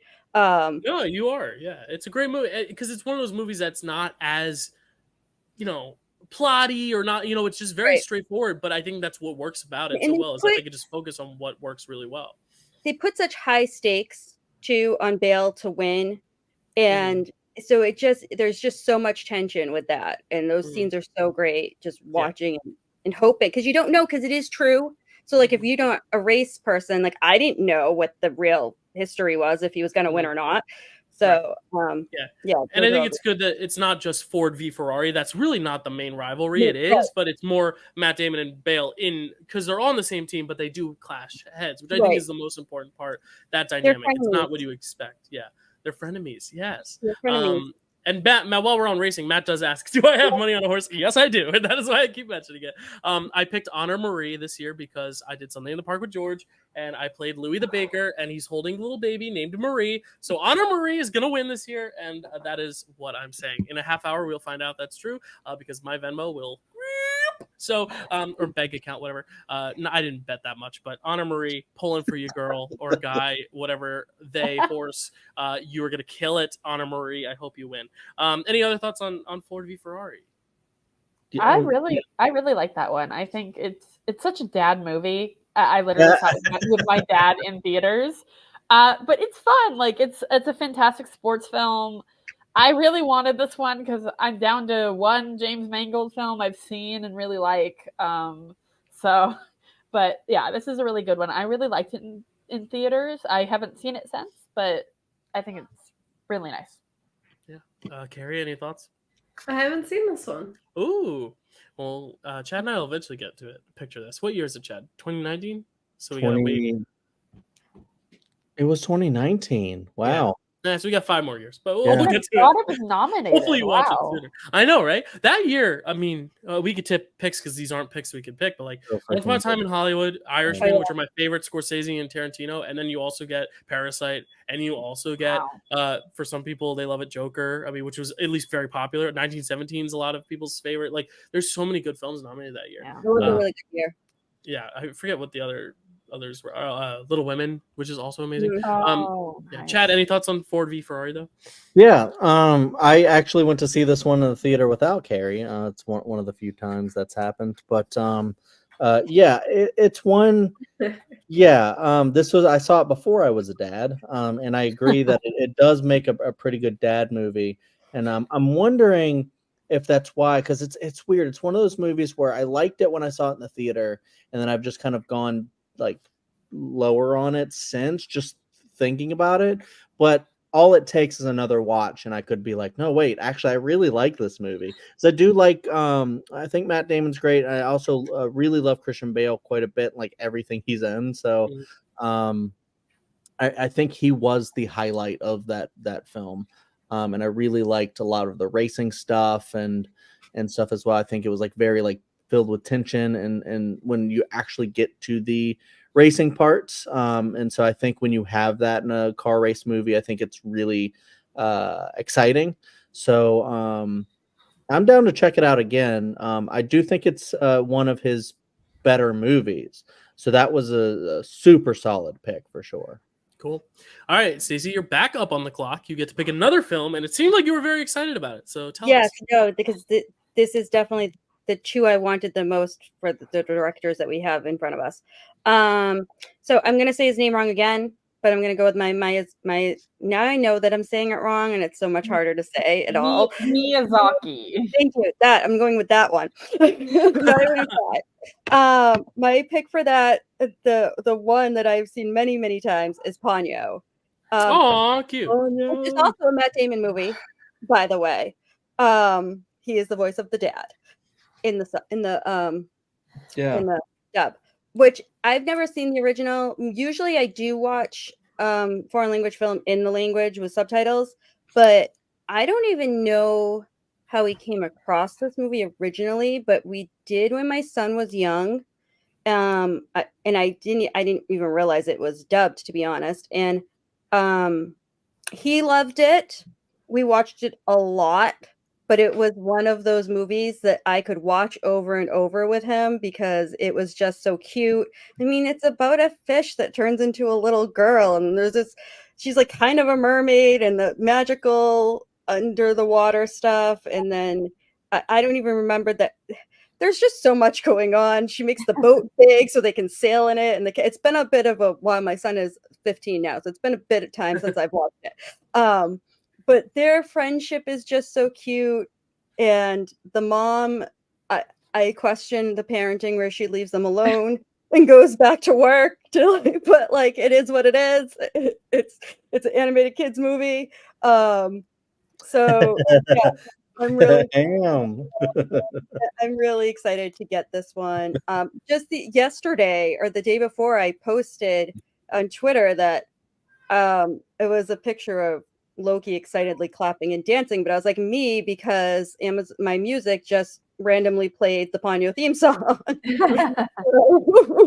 So yeah, I'm a fan and I like it a lot, and I'm super excited to get both of these picks.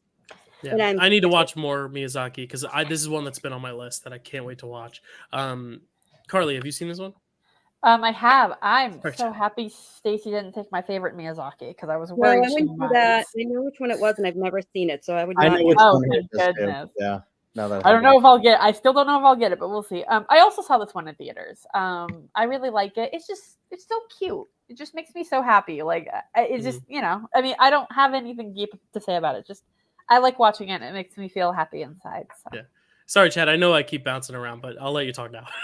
Yeah. I know you were about to speak, and I was like, Carly, you're so yeah. I don't always have to be the first one to talk. You're first in all our hearts. That's what matters. Thanks. I love Ponyo. I do think this is a great pick. You really can't go wrong with the Miyazaki. I haven't seen all of his films, but like every time I see one, they're always so weird but creative. But like his worlds are so like the logic in them is interesting, and how like he figures out how things work in them and what certain things represent, and it just feels like a very strange Little Mermaid, to be honest. Yeah. Yes. And it's really, really cool because of that, and interesting. And I love the characters, and I love the world and the things that happen in the movie. And like, I feel like there was a lot of like danger with like flooding and stuff like that. Yeah, there's a big storm.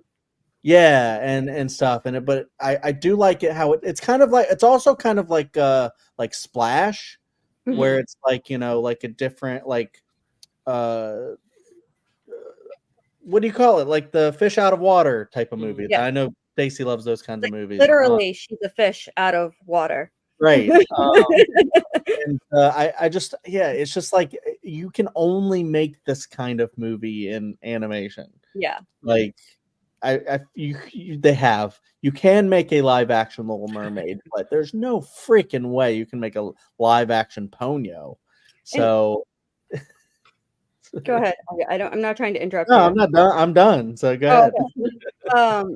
I also didn't mention, but like I like how it deals with the elderly as well in this movie, because she does work at the old folks, senior citizens home, whatever you want to call it, and they're quite sassy, and in the end is very nice for them as well. But I like their sassiness when the storm is coming and how that is handled. It's not something you don't see a lot of elderly, maybe like one grandmotherly figure or something, but in a lot of animated movies, you don't see that many elderly people. It's almost kind of like what makes Coco so great, and how they deal with the elderly. But also, I just wanted to add the thing that Nerd brought up, that was when she turns into the little girl and she's screaming ham, and she wants more ham. Yeah, she does love her ham. Kerri, do you love this movie?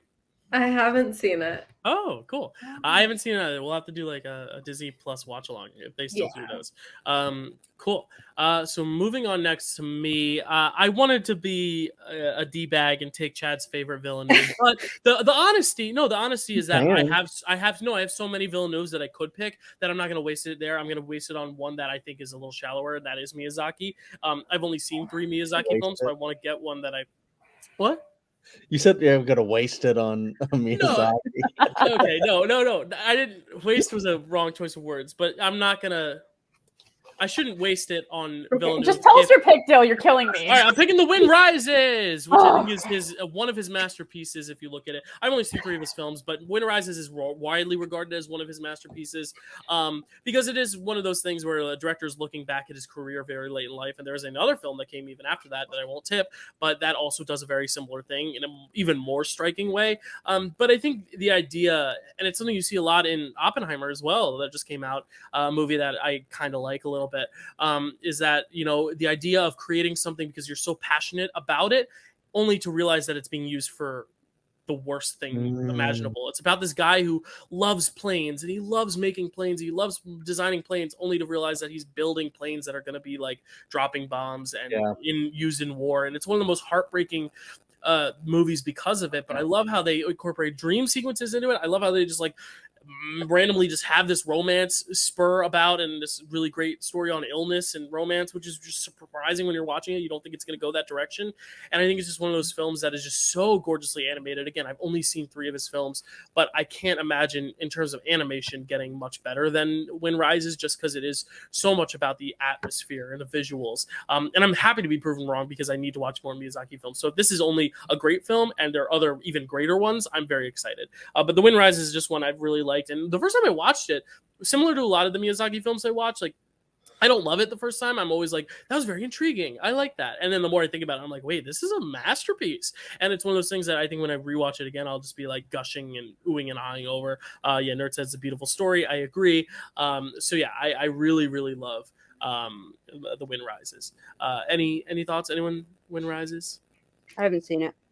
Haven't seen it. Okay. I need to get around to it. Chad hasn't seen it. But, yeah. So I've already seen it. I technically so Carly has seen it technically, but I wasn't really paying attention, so it's on my rewatch list. Okay. So. Well, and that's the thing is like I knew it might not have been like high on anyone's list, so I wasn't really like strategically being like, oh, I'll get this so no one else does. It's more so if for some reason y'all pick 2 of the other 3 that I've seen, I don't want to be left with one. So I'm like, you know what? I'm just going to pick it because I know even if Chad does pick his favorite Villeneuve, I still will get another one of my favorites. So I'm not necessarily upset about that. Oh, and Kerri hasn't picked a Villeneuve either. So I might end up going a little lower in the barrel, but bottom of the barrel for Villeneuve, though, is much deeper than Miyazaki's for me. Even though I know Miyazaki's made so many great works, so I'm excited to check those out. Cool. Chad, you're up next. So we're transitioning to your pick. Pick 3, round 3. So I'm gonna pick a Miyazaki, and it's gonna be Carly's favorite Miyazaki. No, I'm just kidding. I'm gonna say that and watch her face, and it was fine. I'm not gonna do that. I do believe I know exactly which one is hers, and I'm probably not gonna pick that. We'll see. But I am actually gonna pick a James Mangold. Ooh, okay. That's my other one that's not that deep, and even the ones that I've seen, I think maybe the 2 or like the top 2, like in the top 3 have already been taken. So I think Mangold's going pretty quick.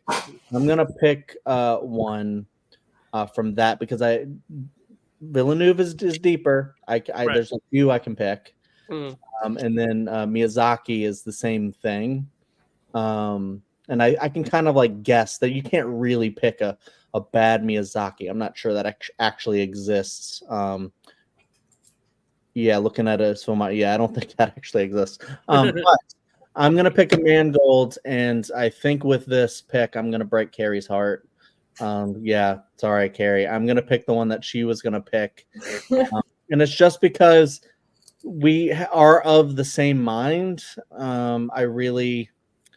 Now I'm kind of wondering if I should do this. Now I wonder what it is, though. I don't know. I don't want to hurt her feelings. You're not gonna hurt my feelings, Chad. So sad. and then I got to sleep Love on and all is fair in love and again. drafting. I chose Lost in Translation, so you can do the No, same. that's fine. All right, I'll go ahead and do it. I'm gonna pick just to diversify it a little bit as well. I'm gonna pick Walk the Line. Ooh, yeah, nice. The Johnny Cash biopic that Kerri and I both really love.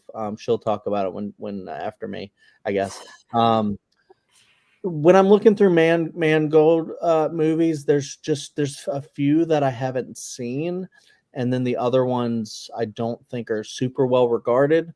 And yeah, so Walk the Line was the most obvious choice for me because I really love Joaquin Phoenix, Reese Witherspoon in this. I think it's a very like underrated actually biopic. I know people talk about like Dewey Cox Walk Hard or whatever being the better version, but I think they probably complement each other. One's funny, one's not. And I really think Joaquin Phoenix did a fantastic job like embodying Johnny Cash. And same with Reese for June Carter. And I love Johnny Cash as an artist. And I think he's one of the best, one of the greatest like country artists of all time. And I think this one does a really great job of showing his life and stuff like that. So it's one that like before I actually became more of like a cinephile, I fell in love with, and Kerri and I have like also like bonded over and stuff and talked about a lot, back in the day. So yeah, Walk the Line rules, and now I'm regretting picking it just because I kind of wish Kerri would have, because I know she loves it. Yeah, a lot of great reactions here. Walk the Line is a pretty good choice. Pretty decorated awards wise. Walk the Line would be my pick, is what Matt has. But Alan says Ray is the better version of Walk the Line, into which Nerd and Matt disagree. So a lot of fighting in the chat. I love it. All is fair in love and drafting. Kerri, I would love to hear your thoughts on Walk the Line. Yeah, like Chad said, I love this movie. This definitely would have been my pick. But I'm glad he got it. It was just a movie I had like on, sometimes you have a movie on VHS or DVD. I had this one on DVD. And by virtue of like at the time before streaming was a thing, like it's just you watch the movies that you owned over and over and over again. Right. So I used to watch this movie so much, and just something about like, putting I know it's like, I think the covers are really well done in this movie. Like Reese Witherspoon and Joaquin Phoenix, I think both do a fantastic job. Like the music associated like with the story, it's just one of those musical films that's like pretty relaxing almost to watch. There's a lot of really deep and intense stuff that happens in the movie, but I think overall, like I like something about Johnny Cash's music is just kind of soothing. I don't know, just watching this movie, this was definitely just a comfort movie for me. Yeah. It's great because I got to work with Larry Bagby, who plays the bass player in this. In that, whoa, Chad, how did you get there so quickly? Just kidding, they're in the same house. That looks really good. I want to ask what it is. I just saw like some really good descriptive writing on the bag, and I was like, ooh, they sold that well. It's Chipotle. Oh, okay, that's why. And I don't normally like Chipotle, but that actually enticed me. I was like, ooh, they know how to market themselves. Yeah, it's dinner time. Walk the Line, I've only seen bits and pieces of it because I wanted to watch some when I met Larry, but I haven't actually sat down and watched it all the way through. So I figured, I wasn't going to draft it, but I'm happy it got drafted because I know it is one of Mangold's most beloved. I think it's a great pick. It had to be picked for Mangold, I feel, to round it out, Chad. So good job, Chad, wherever you are, Mr. Chipotle. Did Chad bring it up for the rest of the panel? He might have, but it's going to be a long. Honestly, by the time Chad got here, though, I'd still be streaming. So maybe he could come by. Any thoughts, Carly, on Walk the Line? I've seen it, but I wasn't super impressed by it, other than Joaquin Phoenix being great in it. I don't remember it much, but I think it's probably a good pick. Yeah. Stacey, any thoughts on Walk the Line? No? I haven't seen it. Gotcha. Haven't seen it. There we go. And you're mid chew. I'm so sorry about that. All right, Carly. What is going to be your next pick? Can't be Villeneuve. Can't be Coppola. Similar to my Villeneuve pick, I'm picking something that I'm picking something from Miyazaki. Like, there's still a lot left, but I need to pick my favorite Miyazaki film since it's still here after all this time. So I am picking Howl's Moving Castle. Knew it. Called it. I mean, so people think I like Kiki because she's a witch, but in the Howl's Moving Castle, there's like several witches. Yeah. Like there's the Witch of the Waste. There's Howl's kind of a witch himself, so like there's a lot of magic going on. And I really think the romance between Sophie and Howl I think it's really cute. I really like how it kind of grows and changes throughout. I like how this movie has like such a weird found family dynamic. How the person who cursed Sophie is kind of like hanging out with them by the end, and it's just kind of like there. Like I was like, wow, that's kind of interesting. I also just love how she kind of just shows up and she's like, I'm your cleaning lady now, and she bosses them around, and like Calcifer does not like her. He's like, stop it, stop cleaning everything. And Hal doesn't like her cleaning either. It's just really funny. I like how she just does not care. She just shows up and starts bossing everyone around. I love Calcifer. My brother got me this while he was in Japan. Aww. It's a little Calcifer. It's so cute. Aww. I know, isn't he cute? I love him. I mean, I know you wouldn't really think a fire was cute, but I think he's really cute. And he's just so funny and sassy. And I just love the way like their dynamic changes and like the way she grows throughout the movie. Like it's really interesting. Like I've heard different theories about why like her hair changes. Like when she like looks young at certain points during the movie, and it's never quite explained why. And like there's different theories about why it is before the curse officially breaks. But I mean, I just love it. It's delightful. It's so much fun. Like the biggest thing for me is just the found family and how her and Calcifer and the witch and all them are just kind of together. And yeah, it's just delightful. It's my favorite Miyazaki. I just love it. Yeah, I've actually never seen this one. This is not one of the three I've seen. It's a major blind spot, but now it's number one on the list of things I want to watch. I'm going to be right back. I'm going to grab my Hot Pocket, take a pee. I'm going to do the pee first, then the Hot Pocket, and then we'll be next pick. But I want Stacy, Kerri, and Chad to talk about Howl's Moving Castle while I go do that. And if the discussion's over, we can move on to Kerri's pick, even though I want to hear it. But I will be listening on my phone. Give me 1 sec. I mean, you could pee while eating the Hot Pocket. That's probably the most. I could, but I'll talk real quick. Howl's Movie Castle. It's one that I know is like that. So there's like a few that I feel like are the ones that are like the most talked about, like the ones that people generally will put in like the top like 3. This is one of them, and I'm like for me when I saw it, like I liked a lot of it, like the lore and how it works and things like that, and everything like Carly was saying about it is pretty great. I did like the fire thing that like comes out and just becomes a character, and that's just how weird and crazy Miyazaki is, and just how creative he is. He could just make anything into a character, and I think he was doing that shit before Pixar was doing it. But and it's great. This movie in general, I don't remember loving, but it's one of those where I think I need to revisit it. It might be have been a little bit like too challenging on the first watch, that the second one it might sink in and I might really like it after that. But yeah, I'm glad Carly got her pick there, because I do know that a lot of people like that movie quite a bit.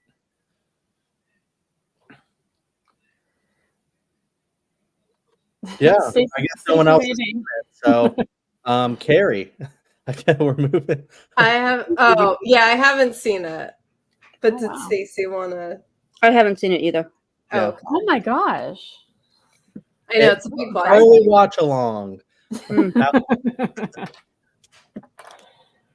Well, I guess that means Kerri can pick. Yep. Right? Okay. All right. So James Mangold has 2 movies I have seen. I'm back. Sorry. Hot Pocket is in the microwave, but I want to segue us to the next pick because I know you all haven't seen it. Kerri, go ahead. What are you going to pick? I'm listening. Okay. James Mangold has 2 films that I have seen that are left. So I'm going to choose the one of those that I like better, and that is Indiana Jones and the Dial of Destiny, which is a really fun comeback. It's not my favorite of the Indiana Jones movies, but I think it was pretty well done. I think it's a very fun addition. I really like it's Phoebe Waller-Bridge in it. I really like her. I really like Harrison Ford does a great job in it still. He's still Indiana Jones. The plot is really it's pretty solid. The action is fantastic, actually, I think. So that's my pick. And it's not my favorite, but it is I think it's a pretty decent movie. Do we talk about it now, Dyl? If you want, sure. Go ahead. I haven't seen it, so. Oh. I could talk about it real quick. I'm just interested because I'll say the other one Kerri has seen. I know. Okay. Okay. Thanks, Dad. I know the other one that Kerri has seen. Stacy loves. So it was just funny because I was like, oh shit, she chose the Dial of Destiny over that. But Dial of Destiny I thought was an interesting movie. It wasn't the one that like I thought it could be, because Mangold had done Logan and kind of like gave us like the best iteration of like one of characters that's just been around for a while. So having Indiana Jones come out and be like the next one, like for a lot of people could have been like the redemption after Kingdom of the Crystal Skull, that was like so maligned that like Dial of Destiny could have been the righting the ship, but then it had kind of like weird, face de-aging technology done to it, and it just wasn't like a great story. So I get being a little bit like on the fence about it. Like, is it a good movie? Is it a bad movie? It's probably not a great movie. I liked it enough. Like, I liked the spoiler. I liked the time travel stuff in it. I thought that was really cool, and I actually want to revisit it because of that stuff. I think is really interesting. My only big gripe of it is something that a lot of people I think actually liked about it, is that I really wish they hadn't done. And I know he's kind of a maligned just person in general, but having done like Shia LaBeouf's character Mutt the way they did, because I actually really like Crystal Skull, and I like his relationship and the family relationship between the three in that movie, and to kind of like take that away for the new one, I thought made it a little bit weaker personally, but I do think it's a fun movie, so I would watch it again. I think it's a good pick, Kerri. Yeah. Sorry, I took Walk the Line. I apologize. No, I see. Matt's comment. I like all the Indiana Jones movies. Thus, I like Dial of Destiny. That's kind of how I feel too. It's like it's my least favorite, but that's like saying a Waldorf salad is my least favorite salad because a Cobb and a Caesar exist. It's like I like all salads. It's just one is a more classic. I've had more Caesar salads in my life than I've had Waldorfs, and Waldorfs are freaking great. So that's something I would like to revisit again in the future and see if I like it a little bit more. But I agree. The stuff they did in trying to avoid anything of Kingdom of the Crystal Skull, it reminds me of how like the criticisms people have with like Rise of Skywalker with Last Jedi. Yeah. But I like Rise of Skywalker, and I like this movie, so maybe that says something about me. But did everyone give their thoughts on this one yet, or no? Okay, so Stacy. Yep. Yeah, I'm kind of like you, where I need to revisit it. I saw it in theaters. I haven't seen it again since, and I did enjoy it. I enjoy Indiana Jones movies in general. I enjoy those types of adventure movies, like those and the Mummy movies, and I really like Phoebe Waller-Bridges and what she brought to it as well. I totally did this wrong. I've never like made a Hot Pocket. What? I just read that it's like a good quick treat. What? I've never. You could hate them for all you know. What did you do? What? Why No, did you do it no. wrong? You're supposed to fold it on the bottom and then bite from the top. But I think I started to rip off the bottom and didn't need to fold it on the top because like it gives you instructions on how to fold the hot You're pocket. overthinking it. Yeah. I did the sleeve wrong is what I meant. I didn't make the pop pocket wrong. I haven't bit it yet because I know it's like lava in a pocket. But I cut it up with a fork. okay, that's I'm fine. weird. I have a fork. All I'm right, I'm very taking off weird. the sleeve. I'm stripping it down. Teaching number- Dyl how to use a hot pot. Yeah, sorry, Stacey, continue. Sorry, I just wanted before people like said. I don't remember what I was going to say, to be honest. I'm sorry. I mean, that happens while I'm talking sometimes, so don't feel too I'm bad sorry. about it. I'm sorry, Stacey. Yeah, no, I mean, I like it. It probably wouldn't have been one of my picks for him, but it would definitely be considered because some of them I haven't seen. So Dill's I need to first- revisit it. Get up. Everybody's hot. eating. Oh, I'll just hot. keep talking. What? My daughter, when she was little, also had a crush on Indiana Jones as well as Spider-Man and had an Indiana Jones birthday party, but she was much older. Not much older, That's cool. actually. It was her 9th Ah. birthday party. And we Did you had a burn your mouth? Huh? No, I didn't burn No. my mouth. No. No. There's two things going on. I set it ablaze. and everyone owes Stacy an apology. Yeah, no, I'm so sorry, Stacey. Continue. I'm so sorry. No. I was just trying to fill time because, like, literally, you guys were all chewing and Carly. I'm cutting up my cheese. All right, wait, hold on, Alan. You hate salad. I was just trying to talk. How do you boot a viewer from the? I'm kidding. One Alan, quick I love you, Stay. question, if I may. Dylan, what flavor is it? It's the cheesesteak one. Not bad. Not bad. Stacy, Or what other flavors are there? That's the first one I saw. So Ham and cheese is the one I always my Woo! go-to. Aha. ham and cheese is amazing. I love the pepperoni pizza. But also, Stacy, do you love the Indiana Jones show at Disney? Is it still there? Yes, it is still there, and I have not been to it in quite a while. Unfortunately, when I just last went there, we didn't Oh my God. we didn't get to see it because we didn't do a lot of things. We prioritized weirdly. But I spent a lot of time at the hotel on the balcony watching the animals. Okay, so we didn't do as many of the in-park stuff that we've done in the past. But from what I remember, it was a really fun stunt show, and there was a special back in the day when it must have been the early 90s that New Kids on the Block did a special at Disney and we're in the Indiana Jones stunt show. What? So somewhere I probably have that on a VHS tape. That stunt show is so fun. What I love even more is the ride at Disneyland. It's so Yes, cool. I do haven't love been to the ride at Disneyland. Disneyland.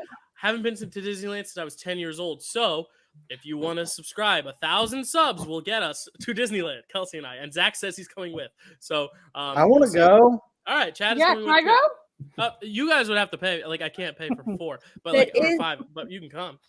That is my favorite ride at Disneyland, except the snake room in which I close my eyes, even though they're very obviously animatronic. I don't care. All right.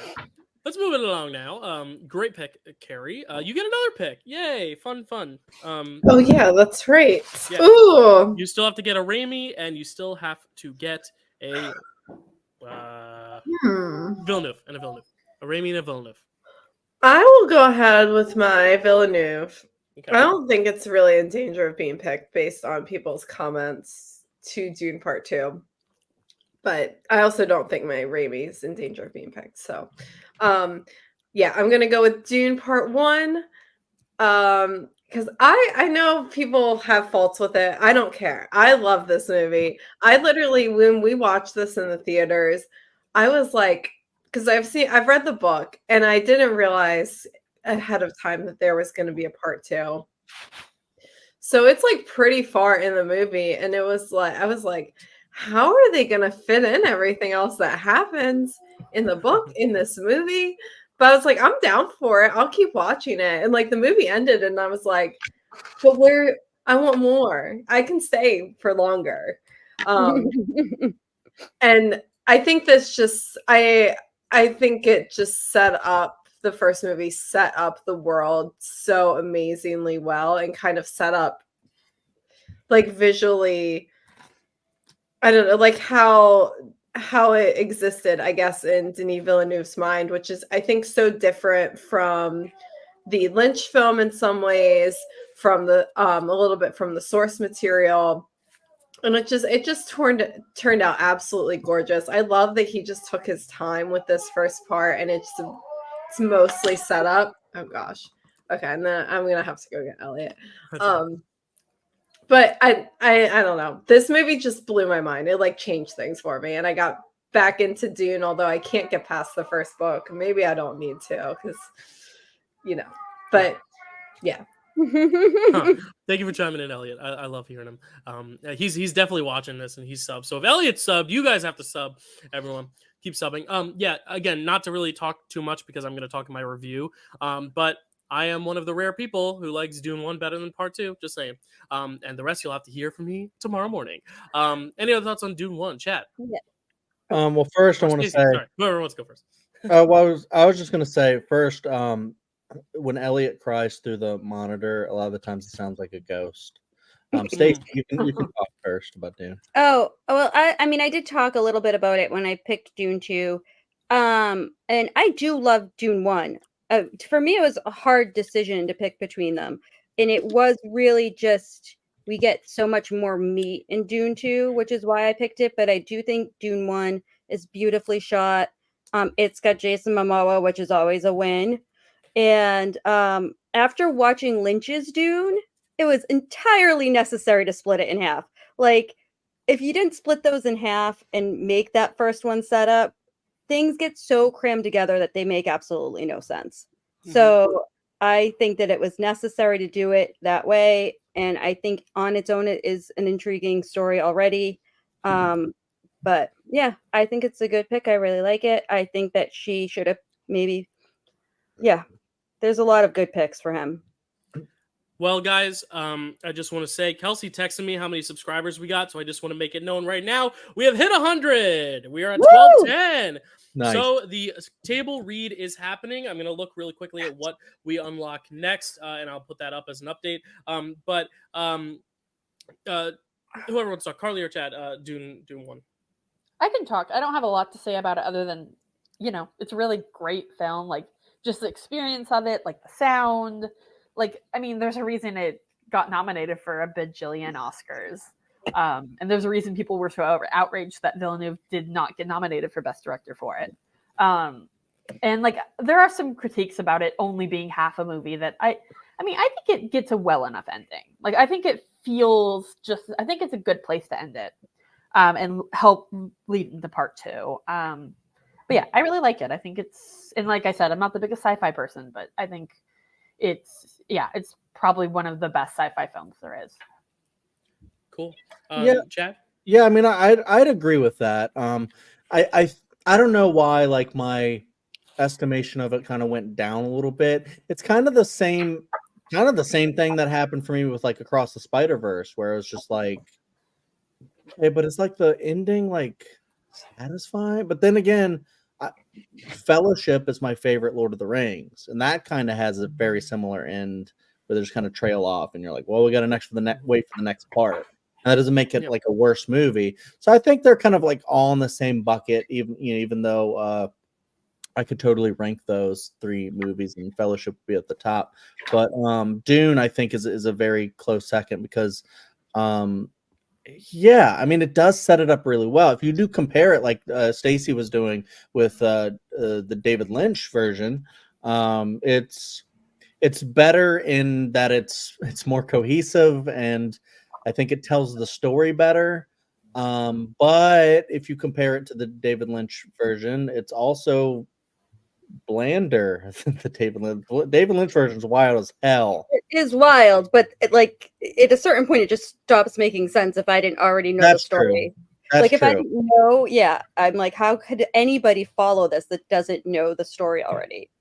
That's true. But like, it's one of those where, like, if you want to watch something incredibly interesting, it's going to be the Lynch version, whereas the Denis is exactly the one that he wanted to make, which is the more straightforward thing, building up the worlds, introducing you to the characters, and just kind of like showing you where Paul Atreides might go. And then the second one spends a lot of time, with the arc and building that up. And yeah, I think the Dune does a perfect job at setting everything up. It's just, I think in some ways, oh, Sorry, my heart just fluttered into a million little butterflies. Yeah, in some ways, I think the setup, what a bro. because it doesn't get into the meat of things, I think it does suffer a little bit, but I can see the arguments for why the first one some people like more, even though I think it's strange. But I remember the hype of the very first like IMAX Dune Part 1, and it was like, whoa, yeah, how did he make that? So yeah, it's so good. I agree. Sweet. And just to let everyone know, 250 is the next benchmark we have to clear. So we've already cleared the surprise video. It's coming at midnight, whether you want it or not. We cleared the Lord of the Rings watch along. We cleared what else did we clear, guys? The Traders episode, and we just cleared the table read. So the next thing to clear is the T Swift concert at 250. So if you want me to sing some T Swift, Kelsey, get on it out there. Then I will need 150 more. Thank you. Which I don't know if we're gonna hit, but I'm very, very pleasantly surprised, guys, how it's going so far. So thank you for everyone who's been subscribing and commenting so far. All right, let's keep it going. Moving on next to Carly, who's gonna have to pick next. You already picked your Miyazaki, you already picked your Villeneuve and your Coppola, which means you still need we got a magic trick again. He switched streams, which means you need a Raimi and a Mangold. Okay, I think who hasn't picked a Mangold, Dyl? Stacy has a Mangold, I have a Mangold, Chad has a Mangold, and Kerri has a Mangold. Just you. Oh, just me. Okay, so it makes it easy.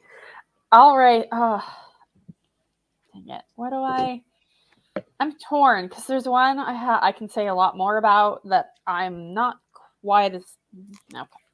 All right, I'll go with Multiverse of Madness. Cool. I do have mixed feelings about Multiverse of Madness, but if I take it as its own separate film and separate my feelings about Wanda from it, I think it's an amazing movie. Like the scares in it are amazing. Like what they do with that, I can't remember what they call it, the team that just gets massacred by Wanda. Illuminati. Yes, they're like that whole sequence is just terrifying, like from beginning to end. Like it's genuinely so scary, and like I think Raimi just makes it look so creative and different than other MCU films. And oh my gosh, I'm blanking on her name. What is Wanda's actress's name again? Elizabeth Olsen. Elizabeth Olsen. She just kills it. Her performance in this as the big bad, just getting to ham it up and just be like pure evil, is so freaking good.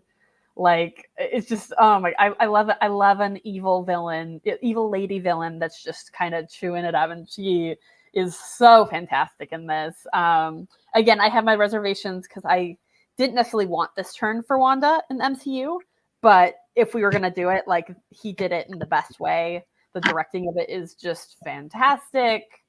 And yeah, I really like, separate from, if you take Wanda out of it, my feelings for that out of it, I think it's just an amazing next level film. I think it's so cool. And especially we get to meet America Chavez in it too. And she's really awesome. I really like her in that film. And I like the things Raimi does with it. So I think it's a really great film.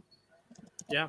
I didn't love it the first time I saw it, but I've liked it more every rewatch I've had. I think stylistically, Sam Raimi is the perfect person to direct a film like this and make it as wacky.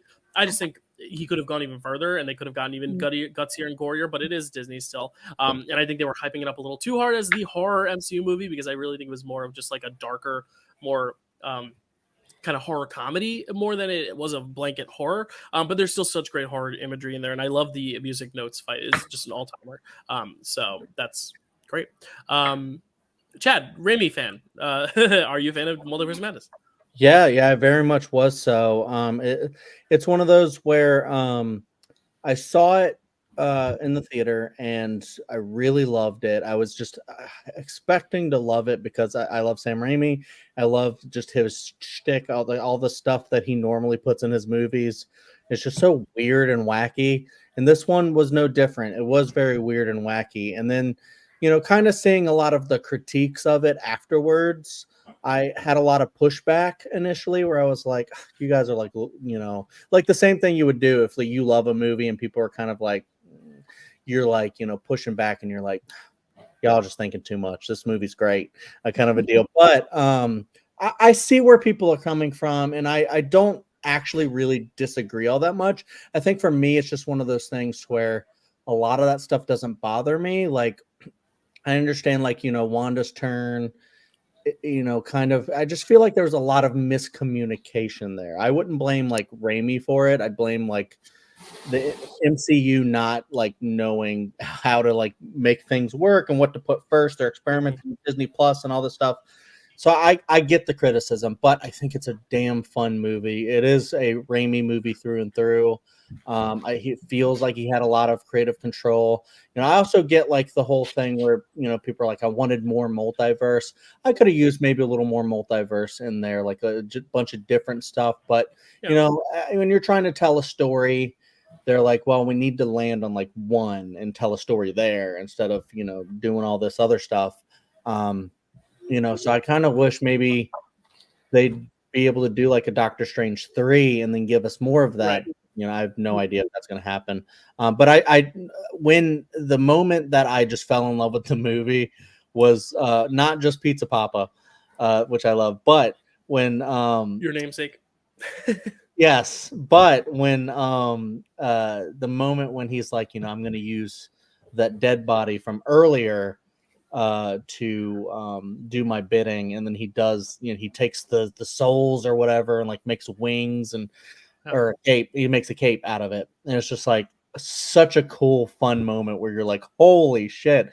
And it's so weird and creepy and gruesome, and it's everything that like a Sam Raimi movie should be. And I don't know. I'm biased. I love it, and it's such a great pick. Yeah. Anyone else? Multiverse of Madness, or DS in the Mom, if you will, if you're abbreviating it like I am. No? Anything? Cool. All right. Let's move it along. Chad, you're up again. Yes. Okay. Oh, wait, one thing. Sorry. Mystic Dan won today at the Derby, just for anyone who was keeping track. Mystic Dan beat Honor Marie, so better luck next year, Dyl. Anyway, continue, Chad. Okay. I'm going to go ahead. I'll do my Miyazaki. I'm looking over it because Miyazaki's also shallower than Villeneuve. And there is one movie that I love from Villeneuve that I've also already picked in other spheres in the draft day, another draft day. So if I get it, that's going to be awesome. But there's other stuff that I could pick if I don't. But I'm going to go with a Miyazaki here. And I'm going to go with my favorite Miyazaki. It was the first one I saw, and it's the one that like introduced me to him in that world, or just his mind. And this is the movie. It's almost like Scream and horror. It's almost like Scream and horror. This is the movie that made me want to get more into anime and like anime, because before I was like very hesitant to get into anime. I was like, that's not for me. That's different. It's not like Pixar. It's just different. And then I was like, wow, anime is very creative and cool. So I'm gonna choose Spirited Away, which is my favorite Miyazaki, one of my favorite anime films, just animated films, or just films. Really, it's so good.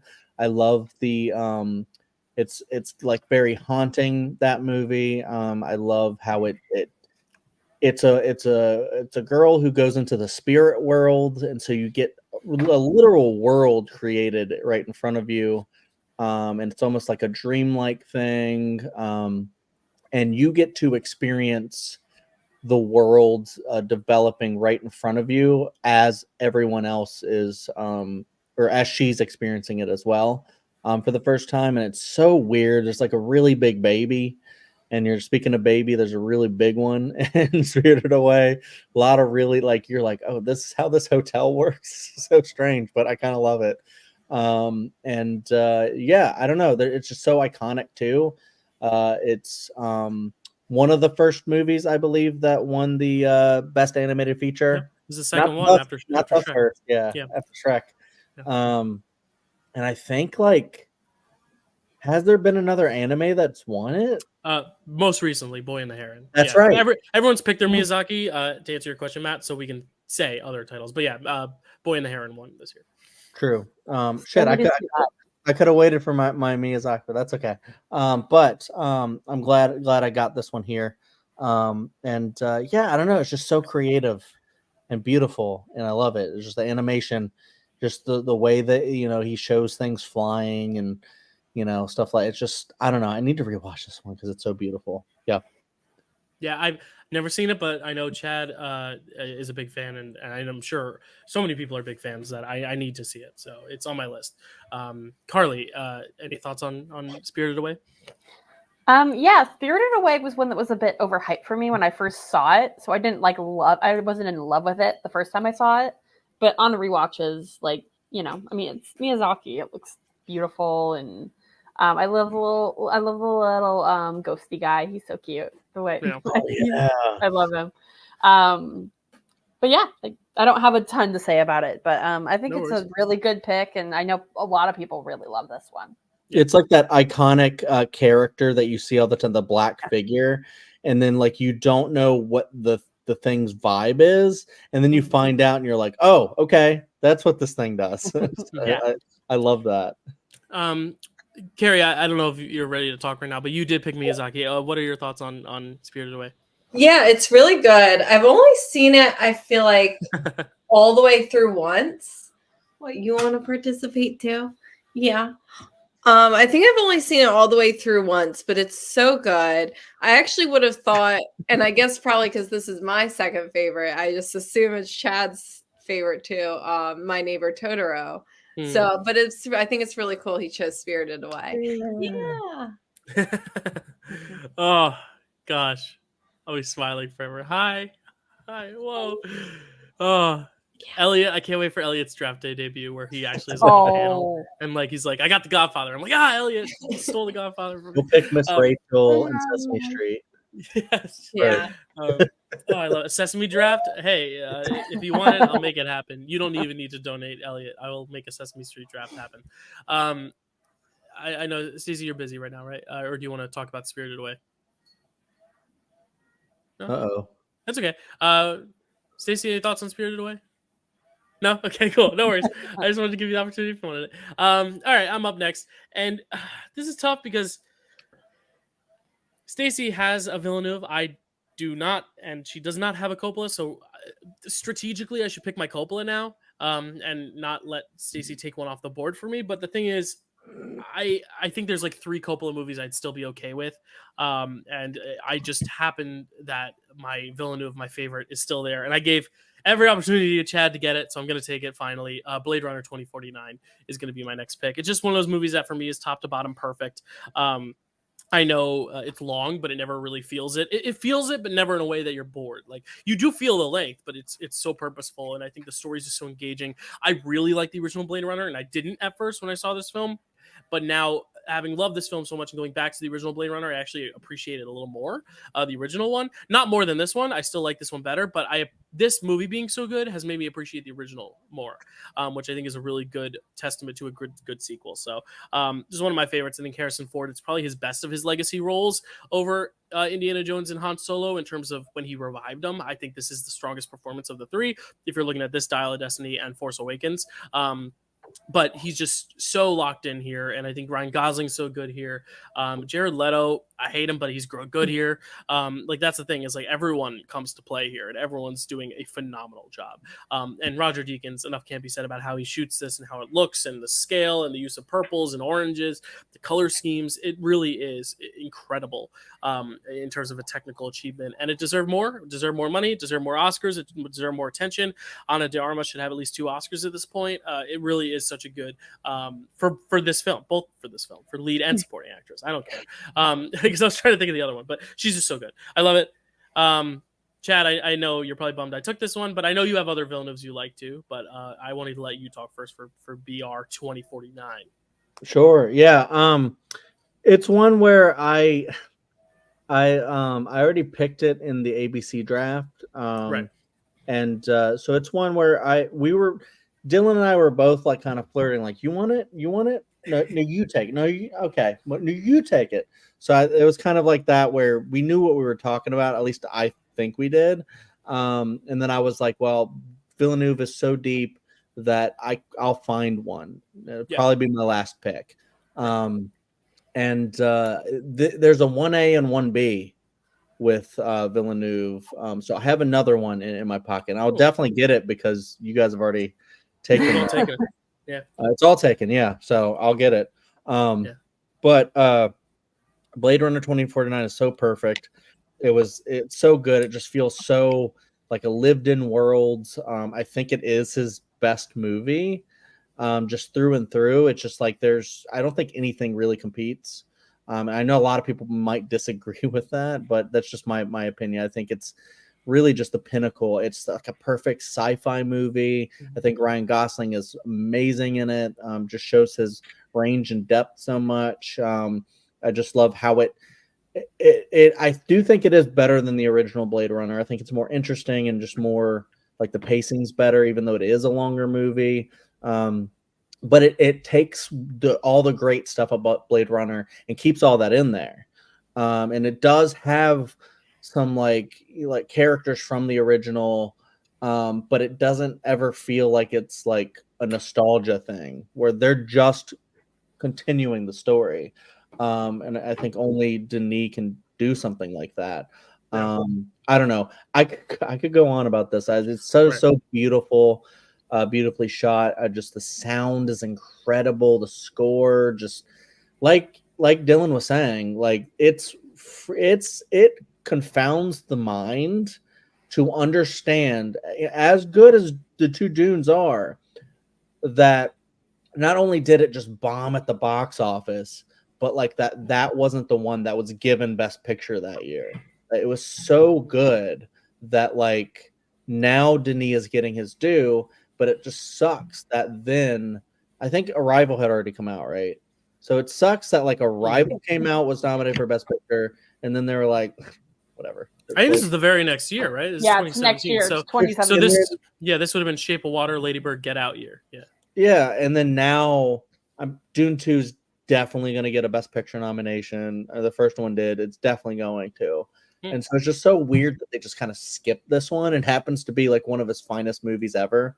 It just, says so much about humanity and, AI and everything. So, I mean, I could easily see that as AI advances, getting like Ana de Armas kind of robot that you can have in your house, hang out with or whatever, play video games with. I'm sure that's what they were doing, right? But it's such a perfect movie. I wanted it, but I'm glad Dylan got it because there's another one that and this is like my far and above number one. I know you have a 1A, 1B, so like I'm glad that I got it now because I was worried. I was like, oh, but it's Chad's favorite. But to hear that you have a 1B as well makes me feel a little bit better from taking it from you. It would be my 1A, and the other one is my 1B. So I would rank it slightly above, but well. When we get back around, you could pick Maelstrom. It's okay. But I'm kidding. To answer my question, though, about Ana de Armas, what other Oscars she should win, Matt does say Knives Out. I probably would have gone Lupita Nyong'o for Us in 2019, but that's a great pick. Knives Out should have gotten a Best Picture nom. And then Alan says Ghosted, followed by a smiley laugh. He's kidding. I assume he's joking. We watched Ghosted together, and it is not Oscar worthy. Is Blade Runner Oscar worthy though, Stacy, or Blade Runner 2049? I don't know what is Oscar worthy really. It's always contingent on what else comes out that year, and I'm not like you guys. I don't have all that in my head. Yeah. But do you like it? I do like it quite a bit. Part of the reason I picked Villeneuve is because there's like 5 or 6 movies that could have been my number one pick if I didn't get to pick first.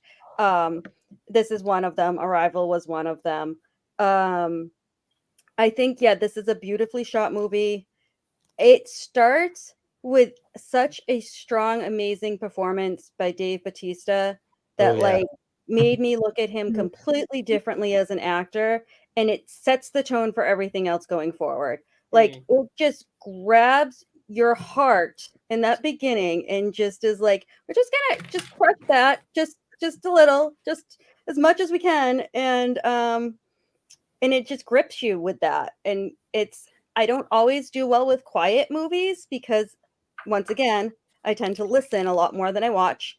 So quiet movies can be tough sometimes. But the visuals in this are so stunning, and it does such a good job of creating atmosphere that it does hold my attention. And yeah, I mean, it's a great pick. I did figure Chad would get it, but I know what his 1B is, and I'm happy for that one too. And yeah, that's all I have to say about it. There's no other movie that you could imagine Dave Bautista fighting Ryan Gosling. So there you go. Right?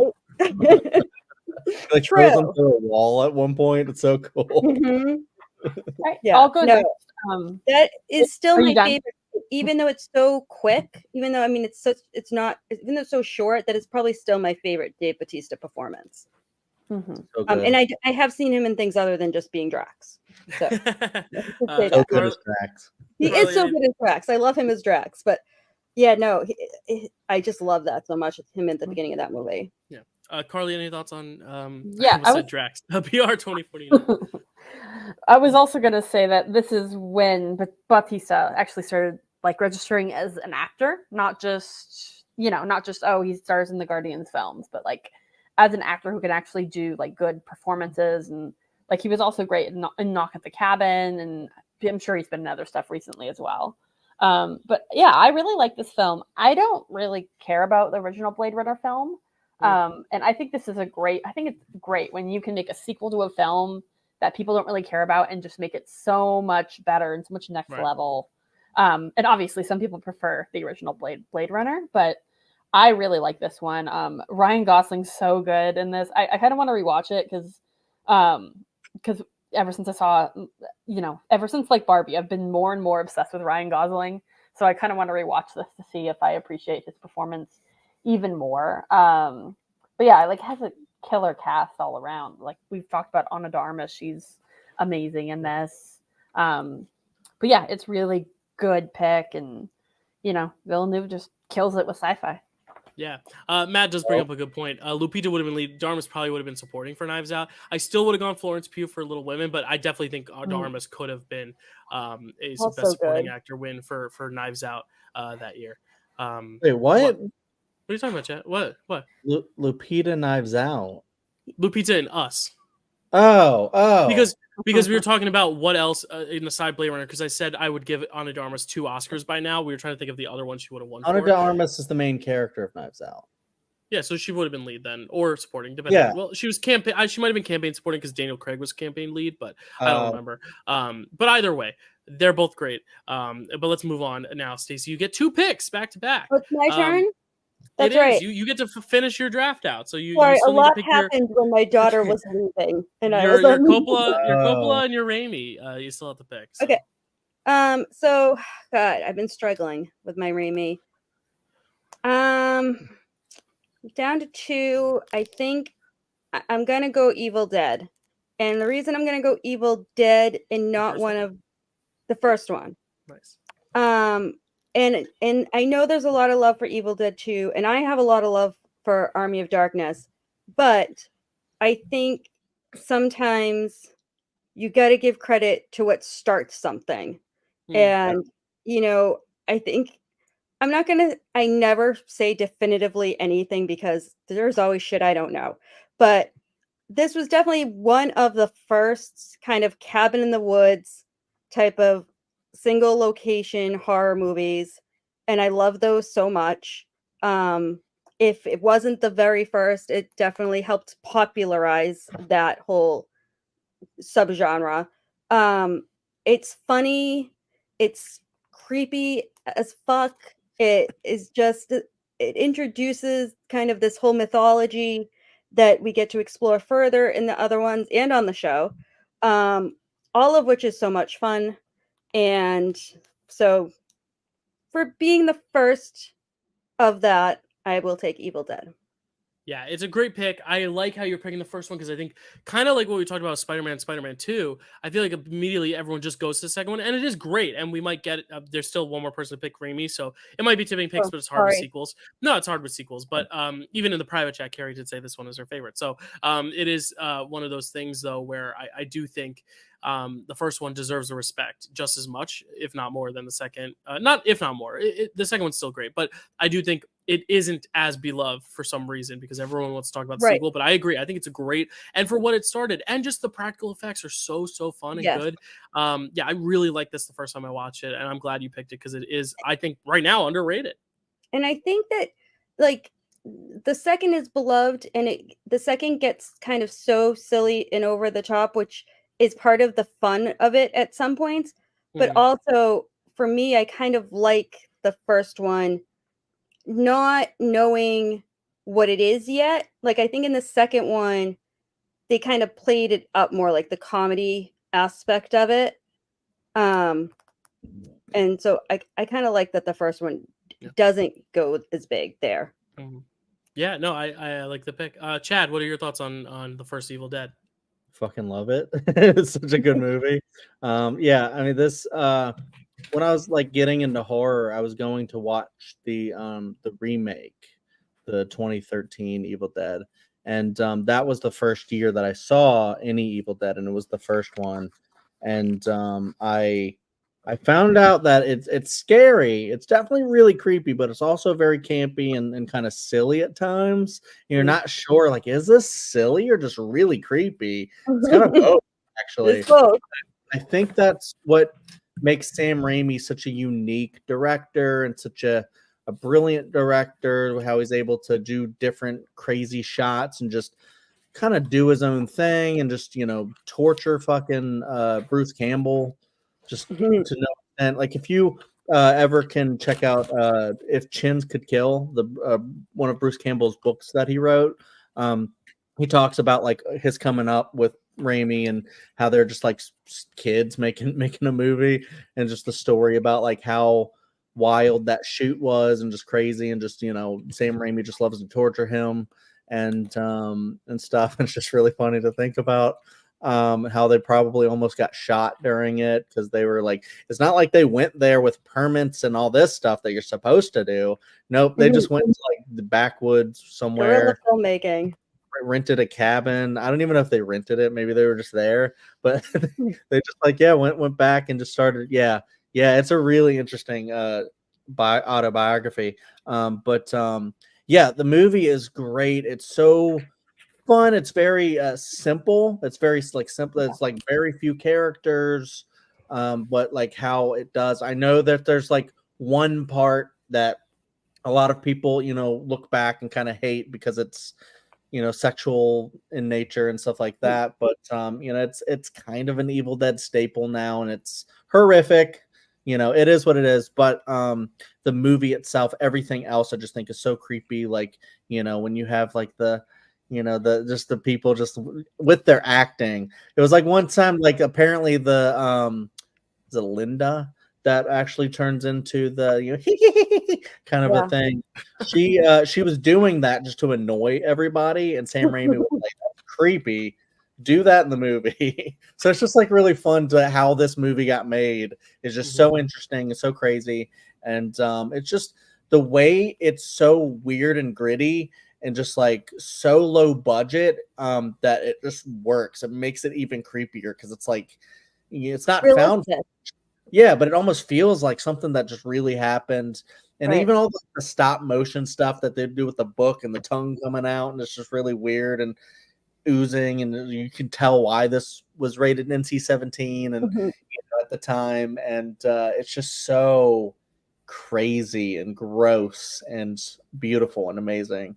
But also the cool story about how Raimi and Campbell and stuff like came about, like they wouldn't have if Stephen King hadn't like gave them a quote for their movie. They liked their movie so much they gave them the quote for this, and then it became one of the most iconic and classic horror movies of all time. So yeah, great pick. Even though I like Evil Dead 2 more, I love both of them. right. So yeah.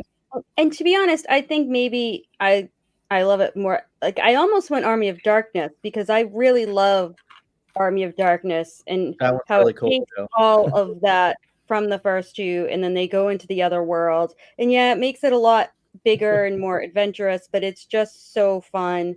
But I just had to stick with where it started. So Yeah. You picked Which- one of which- the greatest horror films Yeah. ever made, so there you go. Yeah, it got a reaction out of Matt, but he does say I still love Stacy. So there you yeah. go. Carly, any thoughts on Evil Dead? I know you're mid chew, but No, I just finished chewing. I don't have a ton of thoughts. This is what I still want to rewatch because I didn't love it the first time I watched it, but I'm planning to give it a rewatch because so many people love it a lot, and I kind of want to love it too. So I love that. cool. I think I Kerri's, want to love it. Kerri's still busy, right? I knew she's listening, but Kerri, do you have anything to say? She's also Cool. muted. All right, no worries. I'm here. Oh, Yes. hey. Hey, Like I said in the private chat, this is my favorite favorite Evil Dead movie. I just think it's I don't know. I think it's like the scariest and the most original, and I love it so much. So it was a really good pick, Stacy. cool. Thank you. All right, Stacy. That poster is so iconic, dude. It's the Yeah. best. Sorry. No, you're good. No apologies. Stacy, you're Coppola, Yes. and then you're done. Okay. But you so still stay on. But nope, I'm gonna leave as soon as we vote you off the island. That's why I wanted to be first. Right, So- you just chill. Watch us all Right. squirm. So there's 2 Coppola movies left that I've seen. Woo. Nice. One that I saw a long time ago and don't remember that well, and one I remember slightly better, but don't love. So I'm gonna go with the older one that I've been wanting to rewatch for a long time, and we're gonna stick with the Kirsten Dunst love here, and I'm gonna go Marie Antoinette. Nice. I don't really have anything to say about it because I don't remember it very much. I just remember really liking it, and I know that I always want to rewatch it because I remember liking it, and it looks really fun. And that's all I got. I don't really have anything to say. That and Virgin Suicide are my 2 blind spots for her. So I'm excited to watch them finally. Carly, as someone who picked Coppola, what are your thoughts on Marie Antoinette? I liked it from what I saw of it. I thought it was kind of interesting. I like how it like pulls in like the actual history a little bit. And it just looks so good. Like with all the food and like the dresses. Yeah. Like it just looks so lush and that's the word. Yes. She knows how to make a film look great. And I'm not sure how much substance there really is to it, but again, it brought Marie Antoinette, so there's not going to be a ton of, substance or like deep stuff. You guys took the substance already. Yes, we all stole the substance. But yeah, I think it's a good pick. I think it'll look good on the draft board. So yeah. Chad, Kerri. I haven't. Kerri, can you check your text? Yeah. Also, I haven't seen Marie Antoinette. Obviously, I said I've only seen one Coppola movie, which is so crazy. But it's a Kirsten Dunst movie. So I definitely want to check it out. I'm very excited to.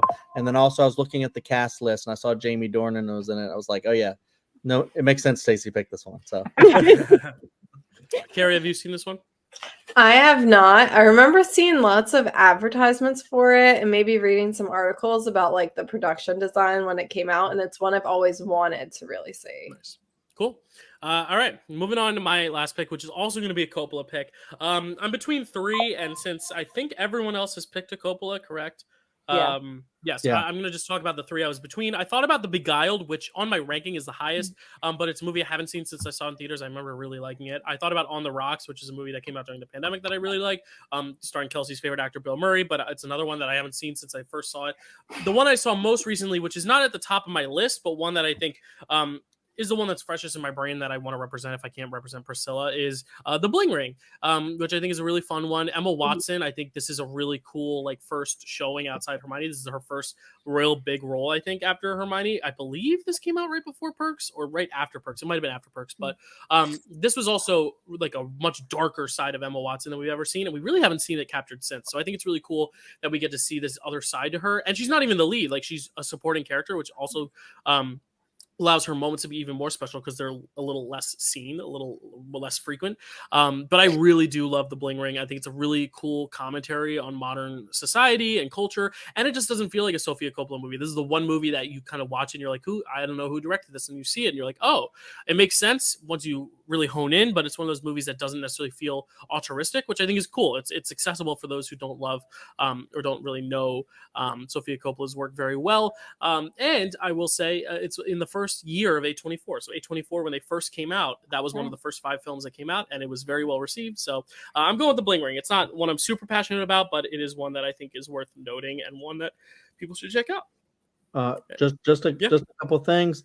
Perks came first. Okay. But also, I said I want to watch more Coppola movies, and you said Emma Watson's in one, so I got to check this one out. This was the other one on my list. Cool. And I do like it. I did like it. I remember, like I said, I remember really liking Marie Antoinette more, but I did like The Bling Ring, and I have obviously seen it more recently because it's a more recent movie. It's interesting what it's based on. And I don't remember how much of it is true, but I know that it's based on stuff that happened in real life.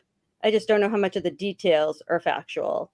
But I think that gives it a whole nother layer that's pretty fun. Well, maybe not fun. It's fun in the movie. It's not fun that it happened. Right. Carly, have you seen this one? Yes, I have. And I really like this one. I think it's really interesting, like the way these girls kind of have this parasocial relationship with these celebrities they've never met, and like they'll just casually talk about Paris Hilton and like be obsessed with these celebrities, and then they just casually break into their homes. Like they don't even try to cover it up, really. They just do it because they're like, well, we're not going to get in trouble for this, because they come from such privilege that they just don't even think about it. Like they just take things from their houses, and like they don't even just go once and like try to switch it up. They're like, no, we'll go back and we'll get more stuff later. Like I think it's just really, really interesting the way it's framed. And yeah, I think it's a good pick. Sweet. All right, Chad, round out your draft board here. You have to pick your Villeneuve. Yep. It was not my deepest, because Sam Raimi, but I had the first one, Sam Raimi. Yeah, Denis, we did a whole, I'll plug my channel, Chadwick Webb. We did a whole ranking of Denis Villeneuve. It was one of our first ones on You Ranking With Me channel that we do. And I've seen all of them. I love most of them. He's just a great director through and through. So even his like worst one is really interesting. And I feel like a lot of the weaker ones were like earlier in his career, and then after I'll say it because it's not one I'm not picking, Ansandi. After that one, it just got really, really good like every time. And if it fell to me, I would not have been mad to get Ansandi because it's so good and crazy. But secretly, I was waiting to see if someone was going to scoop up Blade Runner 2049, because I was like, I have picked that one before, and I secretly wouldn't mind having the other one that I love on my draft board. So if it fell to me and no one had picked Blade Runner, then I totally would have picked Blade Runner. But now that it's gone, I'm going to pick my other one that I super love. And it was the first ever Denis movie that I've seen, and I've just loved it ever since. Prisoners. Nice. And I think Prisoners is a perfect movie of its kind. I just love like really hardcore like thrillers and just like mystery thrillers. And I think this one are crime thrillers, and I think this is one of the best of that kind. There's so many great ones out there, but this one rules.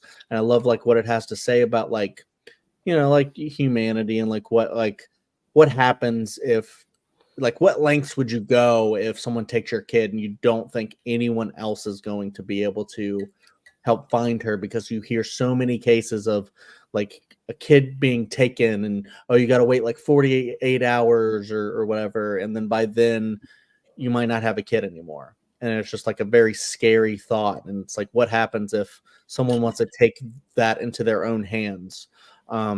And then on the other side, you have a detective who's, trying his damnedest to solve the crime, and he's got some like quirks with him. You have a very early David Desmalchin, very creepy performance from him in it, which is really cool. And then of course he became like a Denise staple after that, Desmalchin, and then one of Paul Dano's best performances, where he doesn't have like a lot to like do, but it's like one of those things. So it's more so things are done to him, and but I think that's just a different kind of acting, and he really like embodies that performance as well. It's a very brutal movie and very creepy, and I think the mystery is so cool.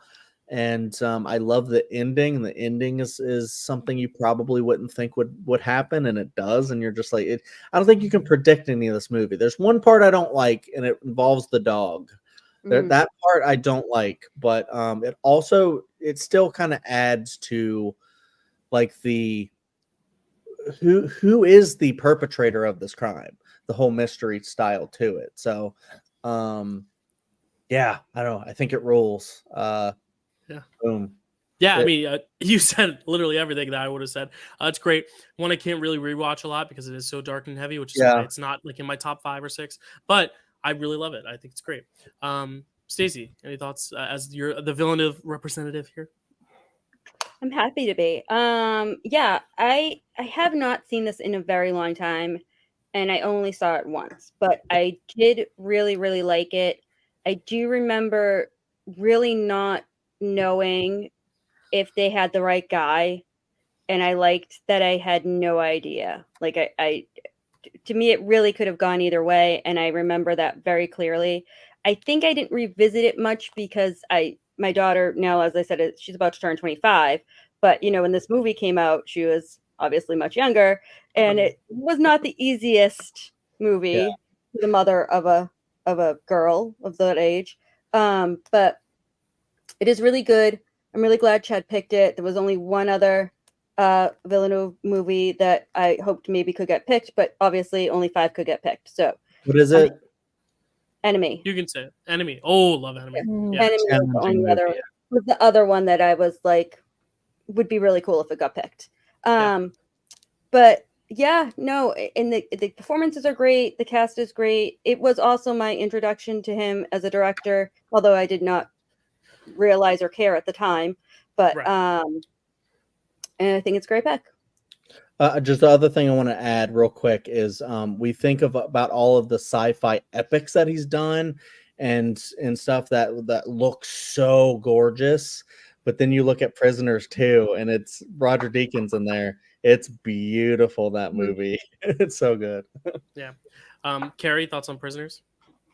Yeah, I absolutely love this movie. This definitely, like, probably would have been after the Dune movies and Arrival. I think this is probably next on my favorites of his movies. And I remember when Chad and I saw it in the theaters, and I just remember thinking it was like one of the best like mystery movies I'd ever seen.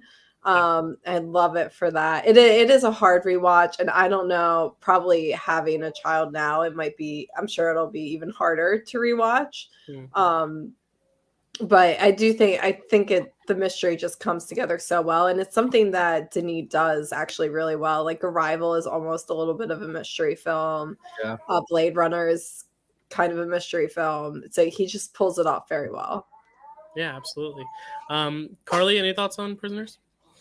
Yeah, I think it's just crazy that we're 5 films in and we're just now getting to Prisoners. Like, it really shows you how amazing his filmography is. Yeah. And I love how dark it gets. Everyone else has pretty much said everything else, but it's a really fantastic film, and gosh, it just blows me away how good all of Villeneuve's movies are. Yeah. Cool. Sorry, I'm just resting my eyes, but I am listening. We're almost at 8 hours. Oh, it's only 7:46. He's already resting his I need eyes. like a full. I need a full meal. I'm 2 Hot Pockets in, and it's not enough. But Carly, you need to pick a. Help me out. Mangold. Yay! I'm waiting for her to pick it. Yeah, I think Stacy knows what I'm picking. Yeah, I'm waiting for someone to pick it. So I am picking Identity. Okay. And I think Stacy recommended this to me, or I watched it because she mentioned it, or something like that. I think it's a really cool mystery film. Like, I think it's really interesting. I love like that it has this, like, it's essentially a slasher, if I remember right. I haven't seen it in a while, but like it starts with like this big group of people, and then like they slowly get picked off one by one. And you're not really sure what's happening. And then there's this twist that kind of turns everything on its head.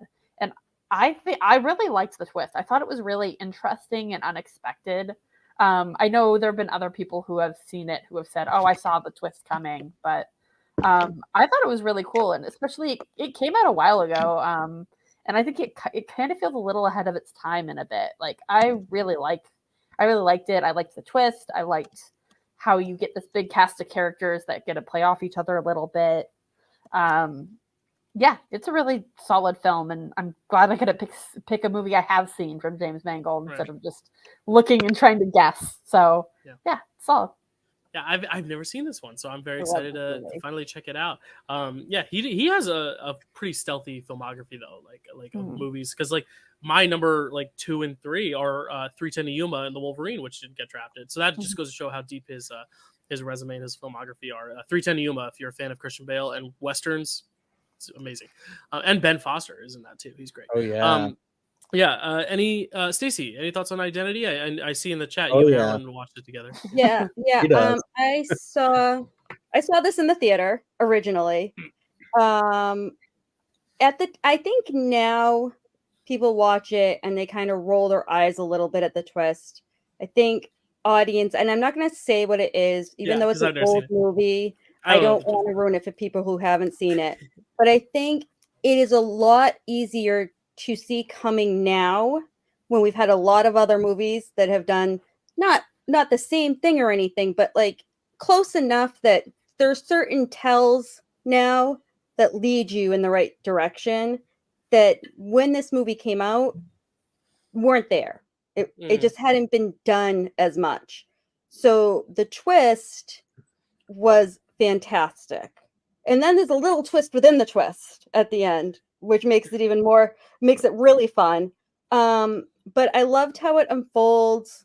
You get all these people and they're stuck at this motel and they start finding out they have these weird things in common. And how is this possible? And I just think it's a lot of fun. And yes, it is a bit of a slasher. To me, it's more of like a suspense thriller because I don't focus on the kills that much because I was always more focused on like the mystery part of it. But I really love it. John Cusack is in it. And it is just a really great movie. It was definitely if Ford v Ferrari didn't exist and I didn't have this love of racing and Matt Damon, I probably would have been my pick, but it was definitely kind of a tough choice. But no, I think it was a lot of fun. Yeah. Kerri or Chad, have you guys seen Identity? I think Kerri actually hates this movie. Oh, really? I'm the only one who hasn't seen it. Let me explain, because I think what Stacy says is right. Like, nowadays we it would take the twist a little bit for granted, because it's just been done. Some like similar things have been done a lot since then. Chad and I watched this in the context of Chad was part of like a multi-person debate about what is the best horror movie of all time. And this was someone's answer as the best horror movie of all time. So I think that kind of biased me against it a little bit. And I was like watching the movie, like looking for flaws, which is not really a good way to watch any movie. I think if I had just watched it for the first time as like a straight, like, I'm just sitting down and watching this movie, I would have probably enjoyed it a little bit more. I do remember the acting was really good in it, and that there were some good kills in it. Yeah, Chad. Yeah, I went into it. I didn't go into it like, is this the greatest or a great horror movie or anything like that. I'm not even sure if it is a horror movie. I mean, I think you could say it is, but maybe it might verge more on thriller. But I know, like, certain people in my life have been like, that's an underrated movie. People should check it out. Like Stacy, my buddy Will, just people have been talking it up. So I watched it like from that, where I was like, maybe this is a really underrated one and stuff. And then I watched it and I was like, I didn't like it all that much. And I just like, I don't know if it is underrated. And I'm like, for me, and I don't want to be like super negative because I know a lot of people do like it, but personally, I just felt like it wasn't directed that well. I didn't find any of it particularly interesting. So I think like if you can find the actual story and the things that are happening interesting, like before you get to the twist and stuff like that, I think you can really enjoy the movie. But for me, who didn't get into it like that, I was like, and then the twist happens. And I'm like, okay, no, I'm good. But then also this like reminds me of a similar movie like 1408, which also stars John Cusack. And I also didn't really care for that movie. And a lot of people are like underrated. And I'm like, based on a Stephen King story. I'm sorry? And that's based on a Stephen King story. I know, right? And so I'm another like, one, another one too. The Raven is a John Cusack horror movie that's underrated by some that Stacy, Matt, and I will talk about later. So true. So maybe it's just not my style, or maybe I just need to give them a second chance, both 1408 and Identity, and maybe I'll like them even more, like after knowing the twist and stuff like that. But yeah, not to be like a Debbie Downer, but I'm on the fence about it. Kind of. Okay. Well, I haven't seen it, so that's the Debbiest of downs you can get. Moving on though to the final pick, Kerri, you get to round us out with the Mr. Irrelevant pick for the draft. You have to pick a Raimi. Not like that's a bad thing at all. You still have plenty of great ones to choose from. Great ones. So hit us with it. Oz the Great and Powerful. I'm kidding. Hit us with your favorite. I think I know where she's going. Let's see. I'm so conflicted actually, because I was like, oh, I know what I'm gonna pick. It's so obvious. And I looked at his filmography again and I was like, oh, I really love this other movie. There's some bangers still left. I'm gonna go with the unconventional pick, and probably people are gonna be mad that the other one is not picked. I'm gonna go with Drag Me to Hell. Okay. Yes. That's what I thought you were gonna pick. Because honestly, if I was gonna pick an Evil Dead movie, it would have been The Evil Dead, and I was gonna pick Evil Dead 2. But you know what? I think I'm just gonna go completely different and go Drag Me to Hell, because I think it is just like the funnest horror movie. Like that's a movie Chad and I like. We do a little horror marathon sometimes, and that's one when we need to like. We're scared and we need to chill out a little bit. That's the one we'll watch, because there's so many like funny campy moments in it. It's still really scary though. The ending is absolutely fantastic. The only parts I don't like the kitten part. Yes, but that part sucks. We just skip over that part of the movie. But I think this movie is so fun, and it's I think it's kind of underrated. Like when you're looking at Sam Raimi's filmography, it's very easy to say like The Evil Dead, the first three in the trilogy, or the first three, and then the Spider-Man trilogy. But this one I think is like just a joy to watch. Yeah. This one I just discovered for the first time a few years ago, and I loved it. It's just so batshit in the way that we love Raimi movies to be. I love it so much. Yeah, just so much great stuff in it. I could spend an hour talking about it, but I'll let other more experts of it talk about it. Chad, what do you think of Jack Goodell? I don't know if I'll call myself an expert, but man, people be sleeping on Darkman. Darkman's such a great movie. Like, what? No one picked Darkman. Maybe I should have picked Darkman. But what if I start the Raimi pick and I'm like Darkman? The fuck? But, anyways, Darkman's great. Check it out if you haven't seen it. But Drag Me to Hell. Yeah, I thought Kerri was going to go that way because I know she loves Evil Dead more than Evil Dead 2. even though Evil Dead 2 I think is one of the best things. That would have been the other one I would have picked. I was between that and Spider-Man 2, and then I was like, I like Spider-Man 2 just a little bit more than Evil Dead 2, but they're both kind of perfect in my eyes. But Drag Me to Hell is very high up in Sam Raimi's, because it's perfect Raimi, and it's like a later one, like a more like modern one.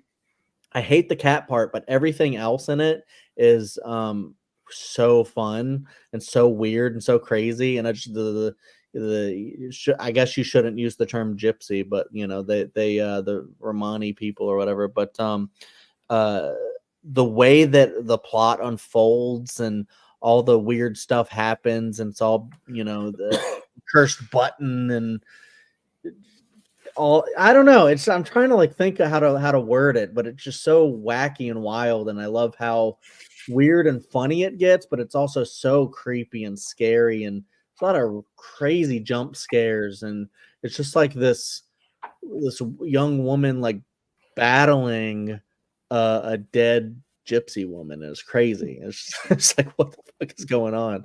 It's like being haunted by a demon. The beginning of the movie is really cool and crazy, and the ending is one that you're just like, it's not going to go there, and then it does, and you're like, whoa, okay, this what? This movie's crazy. I love it. It's such a great pick, Kerri. Good job.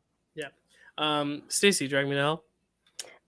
Yeah, I'm glad that this got picked, because I saw it on the list and I was like, oh, I remember liking that quite a bit. I rewatched it. I don't know if it was this past year or the year before. And I didn't remember it very well at all. So on rewatch, I was very pleasantly surprised by how much I did like it. It is fun. And it's weird. I keep calling these like movies about horrible things fun. Like, it's all fun. Drag Me to Hell. It's no, and I do need to rewatch it again, because I get bad with details, and I haven't seen a movie a million times. Obviously, I've seen Identity a million times. Yeah, the whole gypsy curse plot is just interesting, and it like you said, it gets really crazy and weird and Raimi, and either you like that or you don't. And I guess we do. I do. Chad does. Kerri, Carly do. I don't know if you do, Dyl. Oh no, I don't know. I didn't know, but that's right. You liked it. Yeah, I do. Okay. I'm just very tired. Carly. Yeah, I love this one. I almost picked this one over Multiverse, but I felt like I had more to say about Multiverse. But I really like this one. I think it has a fantastic ending, even if it can be a bit predictable. The scares really got me. I think the pacing is really good. You know, she does, the cat parts. I don't like that. But luckily, I don't remember the cat part, because I probably blocked it out immediately, because I forget half this shit anyway. So, but yeah, I do love the execution of the ending, because you think one thing's happening and there's kind of a twist to it, and I think it's really an effective one, and I'm really glad Kerri picked it, because I would have been sad if it went undrafted. Yeah. So there we go, y'all. We did it. Those are rules. Why did I doing that? There we go. We did it. Let me just put the banner up so people can hold on. And it's 8 o'clock. I know Matt's got to come on soon. So Matt, you can. Matt's waiting in the wings. Yeah. Matt, what do you have to say? Evil Dead 2 is my pick, because nobody picked it, and it's a shame. And it's a shame. I'm very, very sad. And so I just had to come in to say that I'm not ready to be on yet. I just needed to come in and rep Evil Dead 2. Thank you. Good night. Yeah. There you go. Special Matt appearance there on draft day, on Matt day, if you will. Matt day. But that is our draft. I'm going to recap what we chose real quick, and then we can talk about any sort of honorable mentions or anything else that we might have had in our very short amount of time of thinking of honorable mentions. Stacy's representing the Villeneuve division here. Her draft is Dune Part 2, Ford v Ferrari, Ponyo, The Evil Dead, and Marie Antoinette.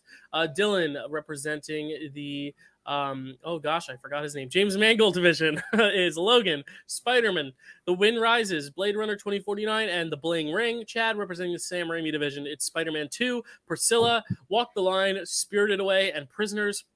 Carly representing the Sofia Coppola division, The Virgin Suicides, Arrival, Howl's Moving Castle, Doctor Strange in the Multiverse of Madness, and Identity. And Kerri representing the Miyazaki division, we have Kiki's Delivery Service, Lost in Translation, Indiana Jones and the Dial of Destiny, Dune Part 1, and Drag Me to Hell. I guess we can name any other Villeneuve films we like. I love Incendie a lot, Enemy a lot.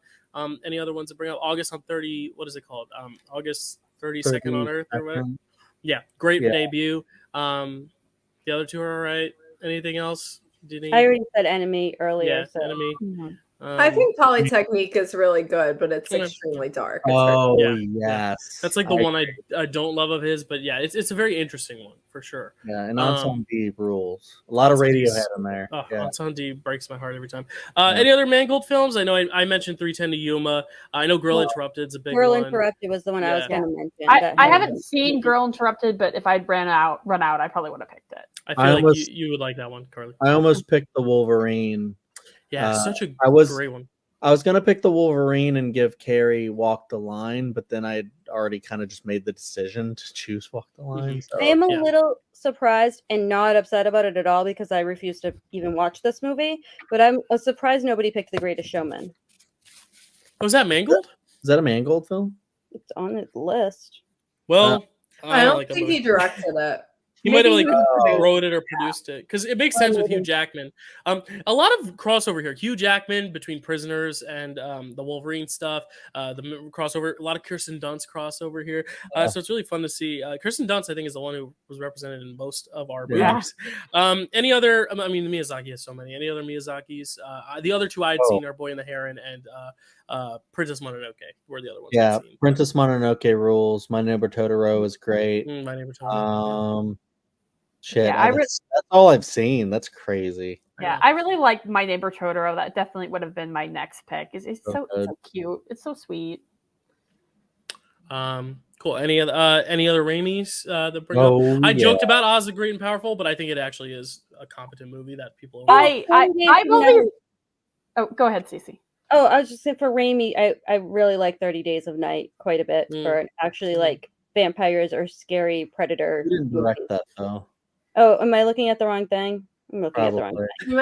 When I was actually picking, I kept clicking on director, not just what came up first on IMDb.